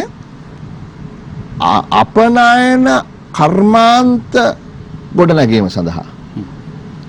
දැන් ඔය ඩොලර් මිලියන 104 හරි 8 හරි 120 හරි මට තියෙන ගාන අනුව අපි අපනයන කර්මාන්ත කීයක් හදන්න පුළුවන්ද? අපනයන කර්මාන්ත කීයක් හදන්න පුළුවන් ඩොලර් මිලියන 100 ගානේ. එතකොට අපනයනය හරහා මොකද වෙන්නේ? අපේ ඩොලර් ගලාගෙන එනවා. අපි ලෝකෙට එකතු වෙනවා. අපි ගෝලීය නිෂ්පාදන ජාල සමග සම්බන්ධ වෙනවා. එතකොට මේ ගන්න ණය අපි යොමු කරන්න ඕනේ අපි කියන ට්‍රේඩබල් ප්‍රොඩක්ෂන්. ඒ කියන්නේ ජාත්‍යන්තරව හුවමාරු කළ හැකි භාණ්ඩ හා සේවා නිෂ්පාදනය කිරීම සඳහා. හරි හිතන්න මේ ඩොලර් මිලියන 100 ගාන දැම්මා කියලා කොළඹ වරායේ සංවර්ධනය සඳහා කොච්චර ලොකු ප්‍රතිලාභයක් ලබා ගන්න පුළුවන්. දැන් ඊස් කන්ටේනර් ටර්මිනල් එක හදන්න තිබුණේ ඉන්දියාවයි ජපානයයි එක්ක. ඒගොල්ලෝම පන්නලා දැම්මා. පන්නලා දාලා මොකද කිව්වේ? අපිට මේක හදන්න පුළුවන් කිව්වා. එක ගඩොල් කැටයක් තියලා තියනවද? තියන්නත් පුළුවන්ද දැන්? ඒගොල්ලන්ගේ සල්ලි අරන් යන්න කිව්වා. අපිට සල්ලි තියනවා කිව්වා. කෝ සල්ලි? $1 මිලියනයක් නැහැ කියලා අගමැතිතුමා කිව්වා. $1 මිලියනයක්. කොහෙන්ද? ඩොලර් මිලියන 800ක්. MCC එක ගෙනාවා. ඩොලර් මිලියන 480ක් ණයක් නෙවෙයි ප්‍රදානයක්. මොකද්ද කරේ? කිව්වා මේන්නේ මේ රට දෙකට කරන්න. කොල්ලම ඉඳලා තිරිකුණාමලයට ගහනවා තාප්පයක්. ඒ පැත්තේ ඉඳලා මේ පැත්තට උපාසකම්ම කෙනෙක්ට යන්න වීසා ගන්න ඕනික. පට්ටපල් බොරුනේ. පට්ටපල් බොරුනේ. එළියට වීසා කළා දැම්මා. අපිට ඔයලාගේ සල්ලි කිව්වා. හරි එතකොට මේ බලන්න මේ මොකද්ද මේ කරලා තියෙන්නේ කියලා. මේ දේශපාලනඥයෝ මිනිස්සුන්ව රවට්ටලා හරි නොමග ඇරලා බය කරලා ජාතිවාදය අවුස්සලා ඒ තමන්ගේ දේශපාලන ව්‍යාපාරයේ ශක්තිමත් කිරීමට අවශ්‍ය දේවල් ඉෂ්ට කරගෙන අන්තිමට මිනිස්සු වලපල්ලට ඇදලා දාලා. හරි එතකොට දැන් ඔය ප්‍රශ්නේදී මොකද්ද කරේ කියලා නේ ඇහුවේ. හරි බලාගෙන යනකොට කරපු දෙයක් නැහැ. එහෙමනම් ඊළඟට එනකොට චෝදනාවක් එනවා මේ පාලනය කරපු අවුරුදු 74 සියලු කණ්ඩායම් වලට අපි එච්චර පස්සට යන්න ඕනේ නැහැ. අපි ගමු නිදහසෙන් පස්සේ කියන අපි ඈත ඉතිහාසයට යන්නේ නැතුව മന്ത്രിතුමා දැන් මේ ආණ්ඩුව ගන්න කලින් හිටියේ යහපාලන ආණ්ඩුව. එතකොට යහපාලන ආණ්ඩුව ඉන්නකොට ඔබතුමත් ඒකේ තනතුරක් දරුවට මුදල් කොටස බැලුවේ නැහැ වෙන්න පුළුවන්. නමුත් ඔබතුමන්ලගේ රජයක් තිබුණේ. හැබැයි මේ වත්මන් ආණ්ඩුවේ මේ උච්චතම තැනට තමයි වත්මන් ආණ්ඩුව ඇවිල්ලා ඒ ආණ්ඩුව අහුවෙන්නේ. හැබැයි යහපාලනෙත් මේකට වග කියන්න ඕනේ. මොකද මේ කඩා වැටීම ඒහා සම්බන්ධ වන වසර ගානටත් දිවෙනවා. ඇයි ඔබතුමාලා මේක දුටුවේ නැද්ද? මේකනේ දැන් ඔය අමූලික බොරුනේ කිව්වේ. ඔය මම මේ උදාහරණ කිහිපයක් කිව්වේ හරි බොරු කිව්වේ. අපි මම නැවතත් යන්නම් ඔය සුවසරී කතාවට. මොකද මම පුද්ගලිකවම දන්න කතාවක් නිසා කිව්වා මේ ඉන්දියානු රෝත්තුසේ වෙන්නේ. මේවා නැග්ගොත් කරන්ට් ඇදිලා මැරෙනවා. එකෙක් නගින්න එපා වට. මට කිව්වා තමුසේ එකක් ඔගේ අපේ ඉස්පිරිතාලයක් පැත්ත පරලා තේගෙන්න එපා කිව්වා. මං කිව්වා හරි තියා ගන්නවා. මං පොලිසිය වල නවත්තන්නම් කියලා. ඒ කියන්නේ මොකද්ද මේ කරේ? මිනිස්සුන්ට බොරු කිව්වා.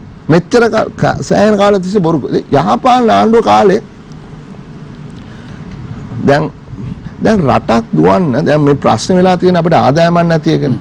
දැන් ආදායම කියන්නේ මූලික වශයෙන් 90ක් තියෙන බදු. බදු නොවන ආදායම් අත් වශයෙන්ම ඔය බැංකු වලින් එන ලාභාංශ ඒ වගේ ඒවා තියෙන්නේ. හැබැයි ඒවා කැපිලා යනවා මොකද රජයේ ආයතන බොහෝ දුරට ලාභ ලබන්නේ පාඩු ලබන්නේ. හරි එතකොට තියෙන දේවලුනුත් කැලලක් ඒ කට්ටියට යනවා. දැන් සාමාන්‍යයෙන් අපේ වාගේ රටවල දලදේශීය නිෂ්පාදනයට සාපේක්ෂව 120ක විතර රජයට ආදායමක් තියෙනවා. දැන් අපි වැඩි ඈතක යන්න ඕනේ නැහැ. ප්‍රේමදාස මහත්තයා 1993 ඔහු නැති වෙනකොට 93 නේ. නැති වෙනකොට ඩී.වී.ජේ.තුංග ඒ 93 කාලේ 120ක් 21ක විතර දලදේශීය නිෂ්පාදන සාපේක්ෂව රජයට ආදායමක් තිබ්බා. මංගල සමරේ ඇමතුමාගේ කාලෙත් පොඩක් කියනකෝ 120 21ක් තිබ්බා. මහින්ද රාජපක්ෂ ජනාධිපතිවරයා 2004 අගමැති වෙනකොට 17ක වගේ තිබුණා. හරි මහින්ද රාජපක්ෂ ජනාධිපතිවරයා වික්‍රමසිංහ සිරිසේන ආණ්ඩුවට මේක බාර දෙනකොට 9ට බහැලා තිබුණා. 9ට බහැලා තිබුණා. රවි කරුණානායක මංගල සමරවීර මුදල් අමාත්‍යවරුන් දෙදෙනා විසින් මේක 12% නැවත ගෙනාවා. ඊට පස්සේ ගෝඨාභය රාජපක්ෂ ජනාධිපතිවරයා එක රැයින් මේක විනාශ කරලා දාලා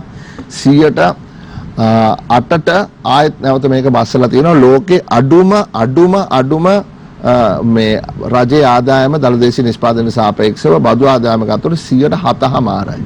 හරි එතකොට දැන් මම මේ කියාගෙන එන්න හදන්නේ මෙහෙම මේ විදියට රජයේ ආදායම නැති කර ගන්නවා නම් හරි ඒක වැඩි කරගන්න තමයි අර උත්සාහය අර යහපාලන ආණ්ඩුව දැරුවේ. එතකොට මොකද කිව්වේ? මේ බදු ගහනවා කොහොමද මිනිස්සු ජීවත් වෙන්නේ? හරි ඒ නිසා මේක කරන්න එපා. හැබැයි ඒක නොකරුවා නම් ඒ අවස්ථාවේදී ප්‍රශ්නේ මීටත් වඩා උග්‍රයි. මොකද 2014 ඡන්දෙදී තිබ්බේ ඇත්ත කතා කරනවා නම් 2015 වෙනකන් යන්න හැකියාවක් තිබුණේ නැහැ කියන බය තිබුණා. මේක වැටේ කියලා. ඒක මේ එකයි තිබ්බේ. ඊට පස්සේ රනිල් වික්‍රමසිංහ මෛත්‍රීපාල සිරිසේන රජය විසින් ඒක නැවත හැරෙව්වා. ඒක මේ කාටවත් හංගන්න පුළුවන් දෙයක් නෙමෙයි. හරි. එහෙමනම් මේ ආණ්ඩුව ඇයි රනිල් වික්‍රමසිංහ මෛත්‍රීතුමාට කතා කරලා ආණ්ඩුව ගන්න කිව්වේ? එච්චර මහා විශාල වින්නහියක් කරා නම් එහෙමනම් දේශපාලන ප්‍රතිපත්තිය තමයි මේ හැම දෙයකම. මොකද ඒ ප්‍රතිපත්තිය පවත්වාගෙන ආවනම් යහපාලනය කටයුතු කරපු ආකාරයට ඔබ කියන්නේ ආර්ථිකයේ මේ තැනට අද වැටෙන්නේ නැහැ කියන එක. පිස්සුද? කොහොමද වැටෙන්නේ? ඔය මහ බැංකුව ඔච්චර මේ අමනෝන්‍ය විදියට මේ පරිපාලනය කරා නම් ඇයි දෙයනේ නන්දලාල් වීරසිංහව ගෙනල්ලා මේ අධිපති කරේ? නන්දලාල් වීරසිංහ තමයි ඉන්ද්‍රජිත් කුමාරස්වාමීගේ දෙවනියා. ඉන්ද්‍රජිත් කුමාරස්වාමී බෑ කියපු නිසා ඉන්ද්‍රජිත් කුමාරස්වාමීව ප්‍රධාන උපදේශක කරලා යටින් හිටපු නන්දලාල් මේ මැතිතුමාව ගෙනල්ලා අධිපති කරා. ඒ කියන්නේ මේ අර ටීම් එකම දැන් මේ ඉන්නේ. ඒ ටීම් එක සම්පූර්ණයෙන්ම වැරදි නම් ඇයි ඒ ටීම් එක ගෙනාවේ? එතකොට නිකන් කියන්නම් වාලේ කියන්න පුළුවන් කට්ටියට. හැබැයි මේක ඇත්තටම ගැඹුරින් මේ විශ්ලේෂණය කරොත් අධ්‍යයනය කරොත් පෙනේ එතන සෑහෙන වෙනස්කම් කරන්න සිද්ධ. දැන් මෙතන කම්බෑදිල්ලන්නේ සිද්ධ වුණේ සිරිසේන ජනාධිපතිවරයාගේ කණ්ඩායම එක පැත්තකට ඇද්දා, වික්‍රමසිංහ අගමැතිතුමාගේ කණ්ඩායම තව පැත්තකට ඇද්දා. ඒ අයිඩියොලොජිකල් ප්‍රශ්නයක් තිබුණා. හරි ඒ කියන්නේ මේ අපේ මතවාදී ප්‍රශ්නය මේ ආර්ථිකය ගොඩ ගන්න කොහොමද මේ මතවාදී ගැටලුවක් තිබ්බා. මම ඉන්නේ එක තැනක. රනිල් වික්‍රමසිංහ අගමැතිතුමා හිටපු තැන තමයි මම එදත් හිටියේ අදත් ඉන්නේ. ඒ තමයි මේ රට ලිහිල් කරන්න ඕනේ. මේ රට ලෝකෙට එකතු කරන්න ඕනේ. හරි මේ රටේ තියෙන මේ දැඩි සම්බාධක ඉවත් කරන්න ඕනේ. එහෙම නැතුව රටක් ගොඩ ගන්න බෑ. කවුරු හරි හිතනවා නම් දේශපාලනඥයෙක්ට පුළුවන් කියලා වෙනද පොලක් පාලනය කරන්න ඒක කරන්න බෑ. ඒක අපි බන්දුල ගුණවර්ධන මගේ මිත්‍ර ඇමතුමාගේ ගැසට් වලින් අපි ඉගෙන ගත්තා. හරි. එතකොට මේ මතවාදාත්මක ගැටලුවක් තියෙනවා. ඒ මතවාද දෙක ගැටුණා. හරි. නැතුව දැන් අත් වශයෙන්ම ඔය කඳවුර නියෝජනය කරන හරි අපේ කඳවුර නියෝජනය කරන කණ්ඩායමකට දැන් අවුරුදු 20 කීයක්ද 1994 ඉඳලා විධායක බලයක් තිබුණේ නැහැ. එක්සත් ජාතික පක්ෂය විධායක බලයක් තිබුණේ නැහැ. ඔය දැන් දැන් අනිත් කඳවුරේ කණ්ඩායම තමයි විධායක බලය තියාගෙන අවුරුදු 25ක් තිස්සේ මේ රට මෙතනට ගෙනාවේ. ප්‍රේමදාස මහත්තයා මැරෙන්න කලින් ආරම්භ කරපු මේ ඇඟලුම් ශාස්ත්‍රයේ දියුණුව නිසා තමයි අද අපි මෙච්චර හරි තැනක ඉන්නේ. මම හොඳටම දන්නවා. ඒ ප්‍රධාන ආයතන වල මේ ඕනර්ස්ලාට කෝල් කරලා සල්ලි ඉල්ලනවා තෙල් වලට ගෙවන්න. ඒ කට්ටියට කෝල් කරලා කියනවා ගෑස් වලට ගෙවන්න කියලා. ඒ කොට්ටියගේ පුද්ගලික බැංකු වලින් ආණ්ඩුවට සල්ලි දෙනවා තෙල් ටික ගන්න. මේ බෙහෙත් ටික ගන්න. ඊට පස්සේ මොකද්ද කරේ? අවුරුදු 25ක් තිස්සේ මම එක උදාහරණයක් දෙන්නම්. ඔය 1995 ඒ කියන්නේ මේ ආණ්ඩුව මාරු වෙලා මේ කඳවුර මාරු වෙච්ච වෙලාවේ අපේ රට අපනයනය කරා ඩොලර් බිලියන 3.5ක් බහන්න. වියට්නාමෙත් අපනයනය කරා ඩොලර් බිලියන 3.5ක්. ගිය අවුරුද්දේ අපි අපනයනය කරා ඩොලර් බිලියන 12.5ක්. වියට්නාමයේ අපනයනය කරා ඩොලර් බිලියන 336ක්. මේ කඳවුර හිටපු කාලේ මොකද්ද කිව්වේ? මේගොල්ලෝ මොකද කිව්වේ? ස්ටේටිස්ට්. ඒ කියන්නේ රාජ්‍ය. ඊට පස්සේ ඉන්වර්ඩ් ලුකින්. ඒ කියන්නේ ඇතුළත බලන. එහෙම නැත්නම් ඉම්පෝර්ට් සබ්ස්ටිටියුෂන්. ඒ කියන්නේ මොකද්ද? ආනයන ආදේශක. අර කට්ටිය මොකද කිව්වේ? ස්ටේටිස්ට් නෙවෙයි, ප්‍රයිවට් එන්ටර්ප්‍රයිස්. පුද්ගලික ව්‍යවසායකයන්ට අවස්ථාව ලබා දීම. ව්‍යවසායිකයෝ හැමතැනම ව්‍යවසායිකයෝ හැදෙනවා. හරි. අනිත් එක මේ ඉන්වර්ඩ් ලුකින් නෙවෙයි අවුට්වර්ඩ් ලුකින්. ඒ කියන්නේ අපි ලෝකෙ දිහා බලනවා. අපි විවෘත වෙනවා. හරි. ඉම්පෝර්ට් සබ්ස්ටිටියුෂන් නෙවෙයි එක්ස්පෝර්ට් ප්‍රොමෝෂන්. අපි මේ රටේ ස්වයං පෝෂිත වෙන එක නෙමෙයි. අපි මේ රටේ නිෂ්පාදනය කරන වෙන රටවල් වල පුද්ගලයන්ට පරිභෝජනය කරන්න පුළුවන් භාණ්ඩ. එතකොට මේ මතවාද දෙක. හරි. එතකොට මේ මතවාදයෙන් එළියට එන්නේ නැතුව දීර්ඝ කාලීනව මේ ප්‍රශ්න විසඳන්න බෑ. හරි. ඉතින් මම කියන්නේ ඒ කියන්නේ අපි කොහොම හරි මේ වලෙන් ගොඩ එනවානේ. ඔව් මම හිතන්නේ අපිට ඒක ගැන කතා කරන්න පුළුවන්. අපිට කෙටි විරාමයකට යන්න දෙන මන්ත්‍රීතුමා මේ වලෙන් ගොඩ එන කාරණා ගැන අපි අනිවාර්යෙන් කතා කළ යුතුයි. මොකද එය මේ දේශපාලනඥයෝ හුදු කරන වාක් ප්‍රකාශයන් අපි අහලා මේ නිකන් මොලේ විකාර කරගන්න කාරණයක් සමහර ලාවට සිද්ධ වෙනවනේ මේ පාර්ලිමේන්තුව දිහා දැක්කම. නමුත් ඊට වඩා එහා ගියපු විද්වත් සාකච්ඡාවක් එක්කයි අපි අද දවසේ මේ ශාස්ත්‍රීය ආර්ථිකයේ ප්‍රවීණෙක් එක්ක අපි කතා කරන්නේ. ඒ නිසා අපිට මේ විරාමයේ අනතුරුව තියෙන සාකච්ඡාවට බොහොම වැදගත් වෙවි. අපි විරාමයකට යනවා. විරාමයේ අනතුරුව යලිත් සුලී සමග ඔබ හමුවන්නට පැමිණෙනවා.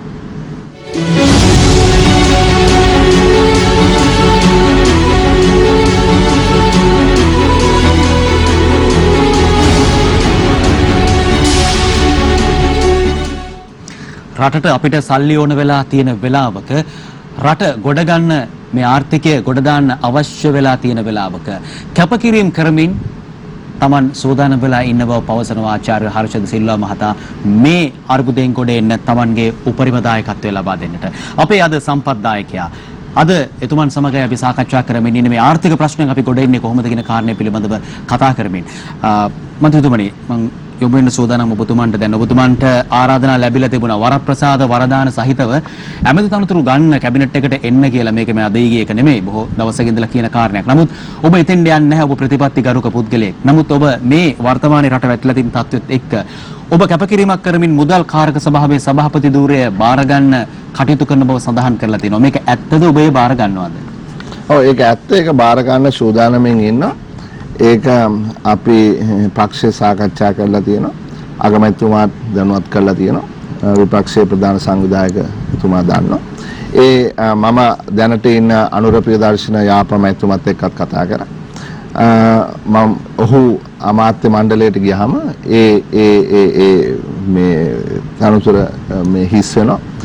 ඒකට ඒක ලබා ගන්න සූදානම්. මොකද මම ඒකට හේතුව කියන්න. මම කියන්නේ මගේ හෘද සාක්ෂිය පිළිබඳව ප්‍රශ්නයක් තියෙනවා කියලා. ඒ කියන්නේ මම කොහොමද දායක වෙන්නේ කියන එක තමයි මම මේ බලන්නේ. මම මේක ධනාත්මකව බලන්නේ. හරි? මම දකින්නේ මේ වතුර බෝතලේ භාගයක් හිස් නෙමෙයි. මේක භාගයක් පිරීලා තියෙන්නේ. හරි. අපිට ඕන දෙයක් ඍණාත්මකව හෝ ධනාත්මකව බලන්න පුළුවන්. දැන් අපි ප්‍රශ්නයක ඉන්නවා. දැන් මේ ප්‍රශ්නෙට විසඳුමක් ඕනේ. අපි බලාපොරොත්තු වෙන හොඳ විසඳුම ලැබෙන පාටක් නැහැ. ඒ විසඳුම ලැබෙන්න නම් ඒක අද මම ජනාධිපතිවරයාගෙන් නැවතත් ඉල්ලීමක් අද කරේ. ඔබ යන පාර වැරදි. ඒ පාර වෙනස් කරන්න. මොකද ආයෙත් අපිට වරද්ද ගන්න බෑ. අර කලින් වෙච්ච වැරදි වාගේ. මොකද මෙතන ඉතාමත්ම භයානක තැනක අපි ඉන්නේ. ඒ නිසා අපිට වරදින්නම බෑ. ඉතින් මම බලාපොරොත්තු වෙනවා ඔහු මේ වෙනස්කම කරයි කියලා මේ සියලු දෙනාගේ ඉල්ලීම මත. එහෙම වුණොත් අපිට අලුතෙන් හිතන්න පුළුවන් අලුත් සර්වපාක්ෂික ආණ්ඩුවක් නිර්මාණය කරන එක සම්බන්ධ. ඒක තමයි මම දකින හොඳම විකල්පය.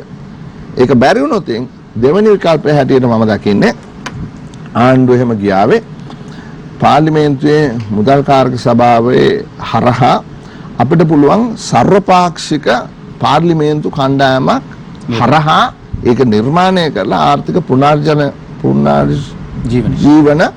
වැඩසටහනක් ගොඩනගා. එතකොට ආර්ථික පුනර්ජීවන වැඩසටහන ගොඩනගන්න මුදල් කාර්ක සභාවට සම්පූර්ණම බලය තියෙනවා.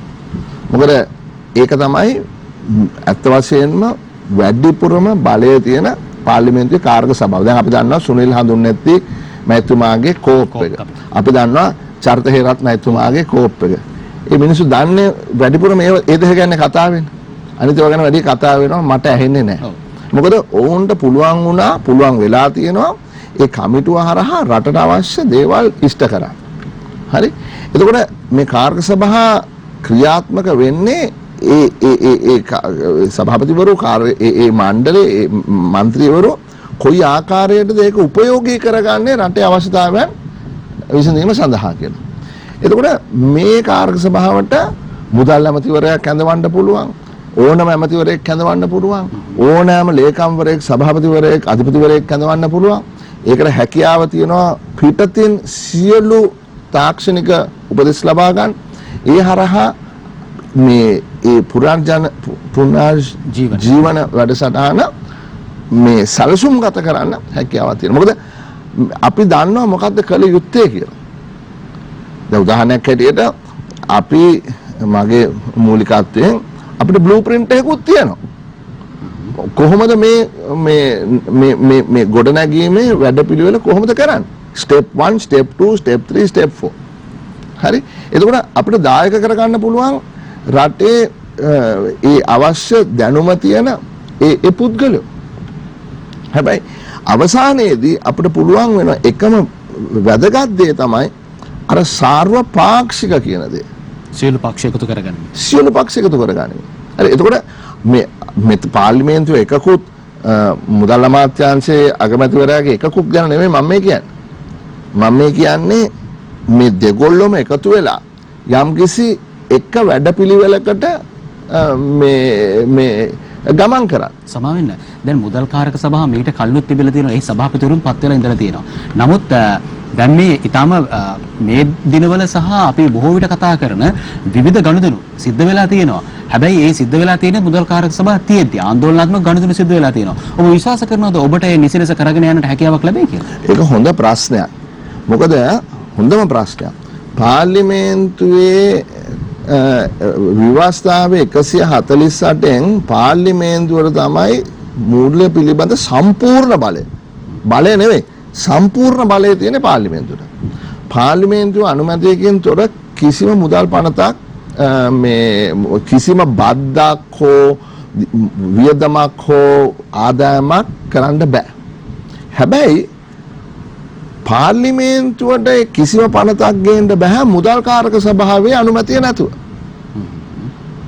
මුදල් කාරක සභාවේ අනුමැතිය දෙන්නේ නැත්නම් මෙතනට එන්නේ නැහැ. මෙතනට ආවේ නැත්නම් නීතියක් වෙන්නේ නැහැ. හරිනේ? එතකොට මේකේ ක්‍රමවේදයක් තියෙනවා. දැන් ස්ථාවර නියෝගවල තියෙනවා මේ මුදල් කාරක සභාවේ සභාපති විය යුත්තේ විපක්ෂීය පුද්ගලයෙක් කියලා. ඇයි එහෙම දාලා තියෙන්නේ? එහෙම දාලා තියෙන්නේ සංවර්ණ සහ තුලන සඳහා. මොකද කියන්නේ checks and balances. එතකොට රජය තමන්ගේ දේශපාලන න්‍යාය පත්‍රය මත නොයෙකුත් දේවල් කරගෙන යනකොට උන්ට ඒකට අයිතිය තියෙනවා. මොකද රාජ්‍යයක් මේ ඒගොල්ලෝ ඡන්දේ දිනලානේ ඇවිල්ලා තියෙන. ඒ ඡන්ද පොරොන්දු ඉෂ්ට කරන්න උන් බැඳලා ඉන්නේ. හැබැයි ඒක කරනකොට නොයෙකුත් අස්ථාවර වීම සිද්ධ වෙන්න පුළුවන් ආර්ථිකය. එතකොට ඒක බැලන්ස් කරන්න මේ මොනවාද සංවර්ණ සහ තුලන මේක බැලන්ස් කරන්න තමයි විපක්ෂයට මේ බලය දීලා තියෙන්නේ. දැන් 2015-19 කාලේ විපක්ෂයේ മന്ത്രിවරයෙක් තමයි මේකේ සභාපති හැටියට හිටියේ. සුමාන්දිරන් മന്ത്രിවරයා. 2019 ආණ්ඩුව මාරු වෙලා අපි 2020 ආවහම මගේ නම යෝජනා වුණා සභාපති හැටියට. මොකද අපි හිටියේ විපක්ෂයේනේ. හැබැයි ආණ්ඩුව මොකද කරේ 3-2 බලය පෙන්නලා ස්ථාවර නියෝග අත්හිටවලා ඒගොල්ලෝ කිව්වා නෑ ඔහෙට අපි මේක දෙන්නේ නෑ මේක අපිම ගන්නවා කියලා ඕනෝන්ගේ කෙනෙක් පත් කරා. අනුර ප්‍රදර්ශන යාපා මැතිතුමා සම්බන්ධයෙන් මගේ ලොකු ගෞරවයක් තියෙනවා. එතුමා ගැන නෙමෙයි මම මේ කියන්නේ. මම කියන්නේ මේ ක්‍රියාදාමය. එතකොට සංවර්ණ තුන දැන් මම දන්නවා සීනි වංචාව ගැන ප්‍රශ්න කරේ මම. සීනි වංචාවට මේ වෝහාරික විගණනයක් කරන්න ඕනේ කියලා කිව්වත් මම. ඒකට ලියුම් ලිව්වත් මම. මම ගැන කතා කරන්නේ මම කියන්නේ එක සිද්ධියක්. එතකොට මට හැබැයි අනුර ප්‍රදර්ශන යාපා මේ සභාපතිවරයා අත්ත වශයෙන්ම ඒක ඉෂ්ට කරා. එතුමා ප්‍රෙෂර් එකක් එන්නේ නැති. නමුත් ඒක එතුමා කරා. හැබැයි මම මේ එක සිද්ධියක් සම්බන්ධයෙන් කියන්නේ. නමුත් අපිට ඒ ප්‍රශ්න කිරීම සහ ඒ අවශ්‍ය නිලධාරීන් හරහා ඒ විශ්ලේෂණය කිරීම හරහා අපිට මෙතනින් මීට වඩා බොහෝ දේ කරන්න හැකියාවක් තියෙනවා. හරි? එතකොට මම මේ බලන්නේ ධනාත්මකව අර අපේ හොඳම විකල්පය ක්‍රියාත්මක කරන්න බැරි නම් හරි ඊට මේ විකල්පයක් හැටියට මේ වැඩේ කරා.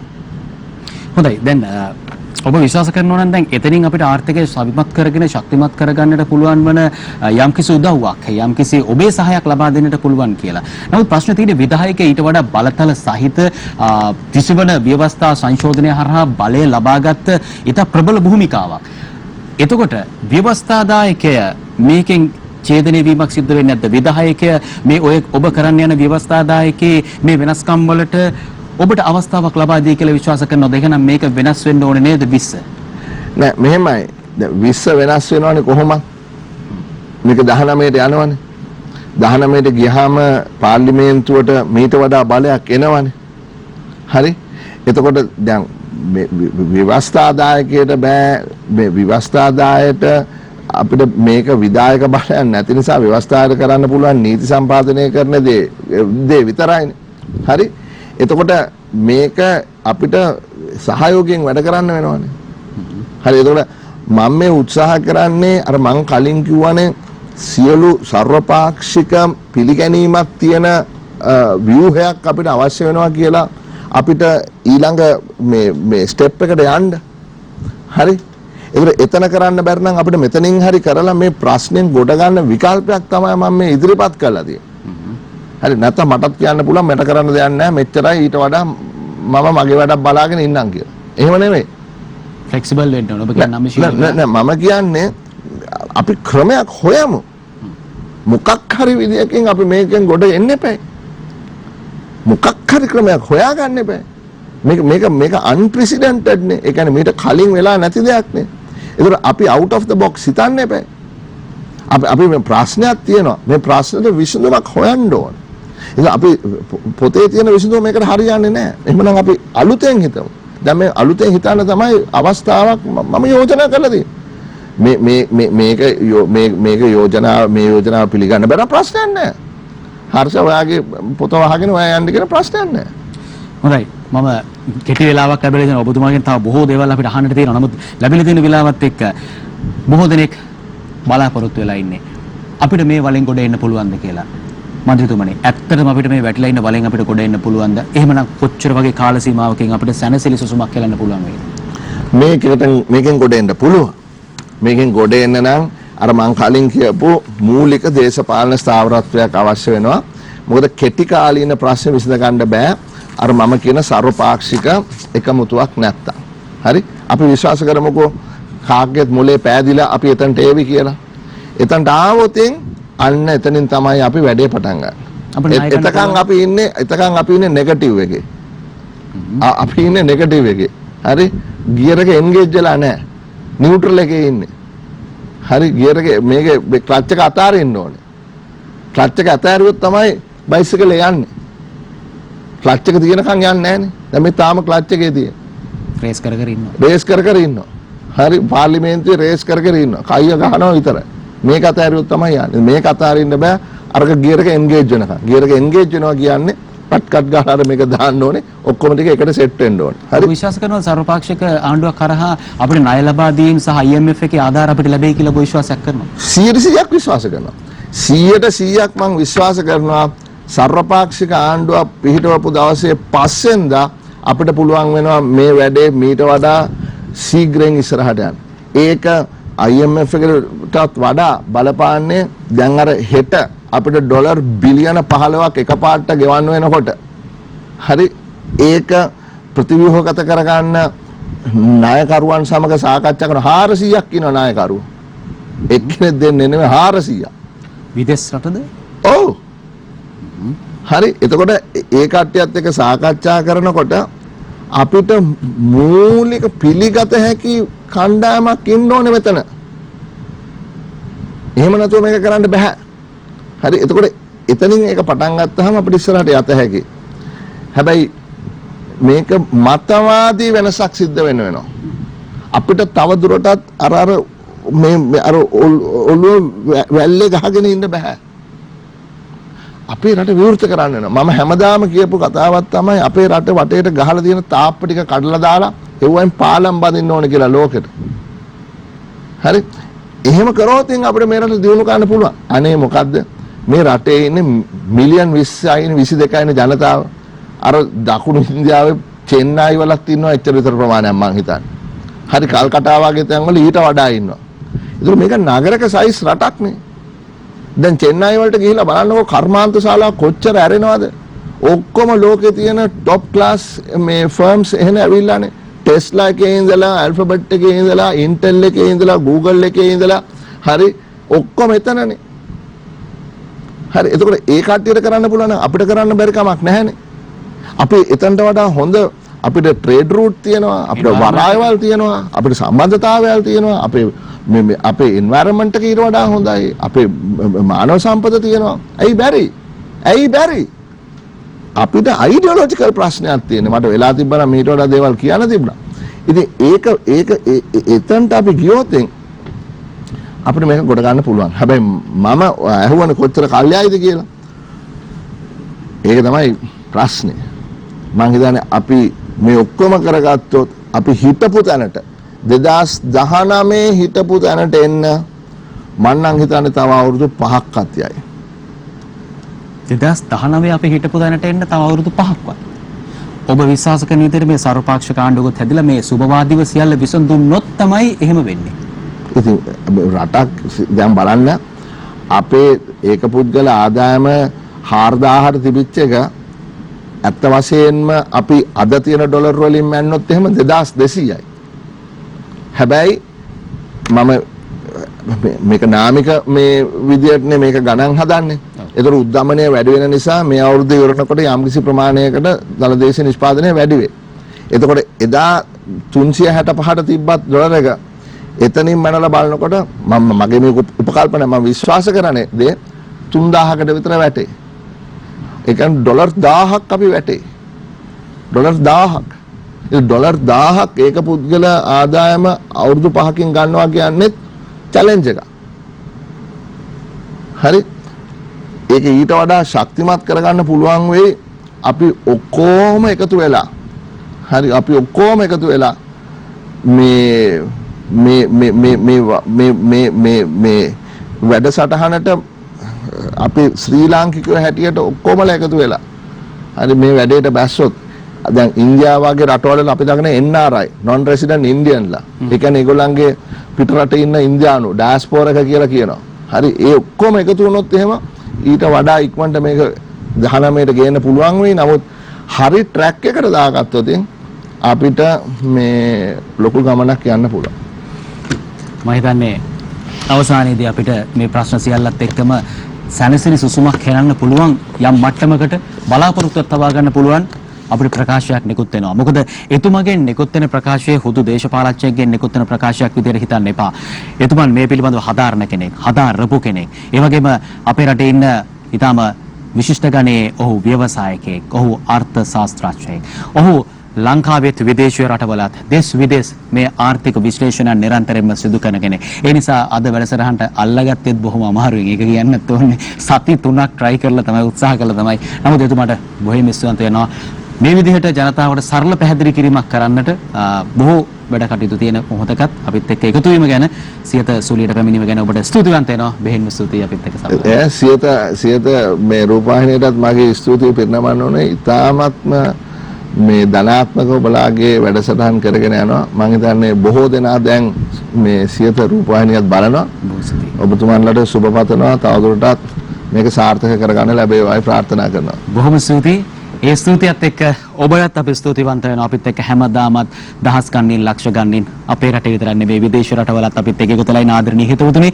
අපි සමුගන්නට සූදානම් වෙන්නේ හෙට දවසෙත් අර්ථවත් යමක් ඔබේ ජීවිතයට එකතු කරගන්න. ඒ වගේම තමයි අපි බලාපොරොත්තු වෙනවා ඒ අර්ථවත් දේ ඔබට අපේ නාලිකාව හරහා ගෙන එන්නට. එහෙමනම් සුබදායී දවසක් ඔබට රාත්‍රියක් ප්‍රාර්ථනා කරමින් සමුගන්නවා. යලිත් හෙට සුලිය වැඩසටහන ක්‍රියාත්මකයි. හෙට දවසෙත් ඔබට සහභාගී වන්නට පුළුවන්. එහෙමනම් විවිධ ආකාරයෙන් සහාය ලබා දුන්නු සෑම සියලු දෙනාටම ස්තුතිවන්ත වෙමින් සමුගන්නවා. සුබ වාදීව හිතමු.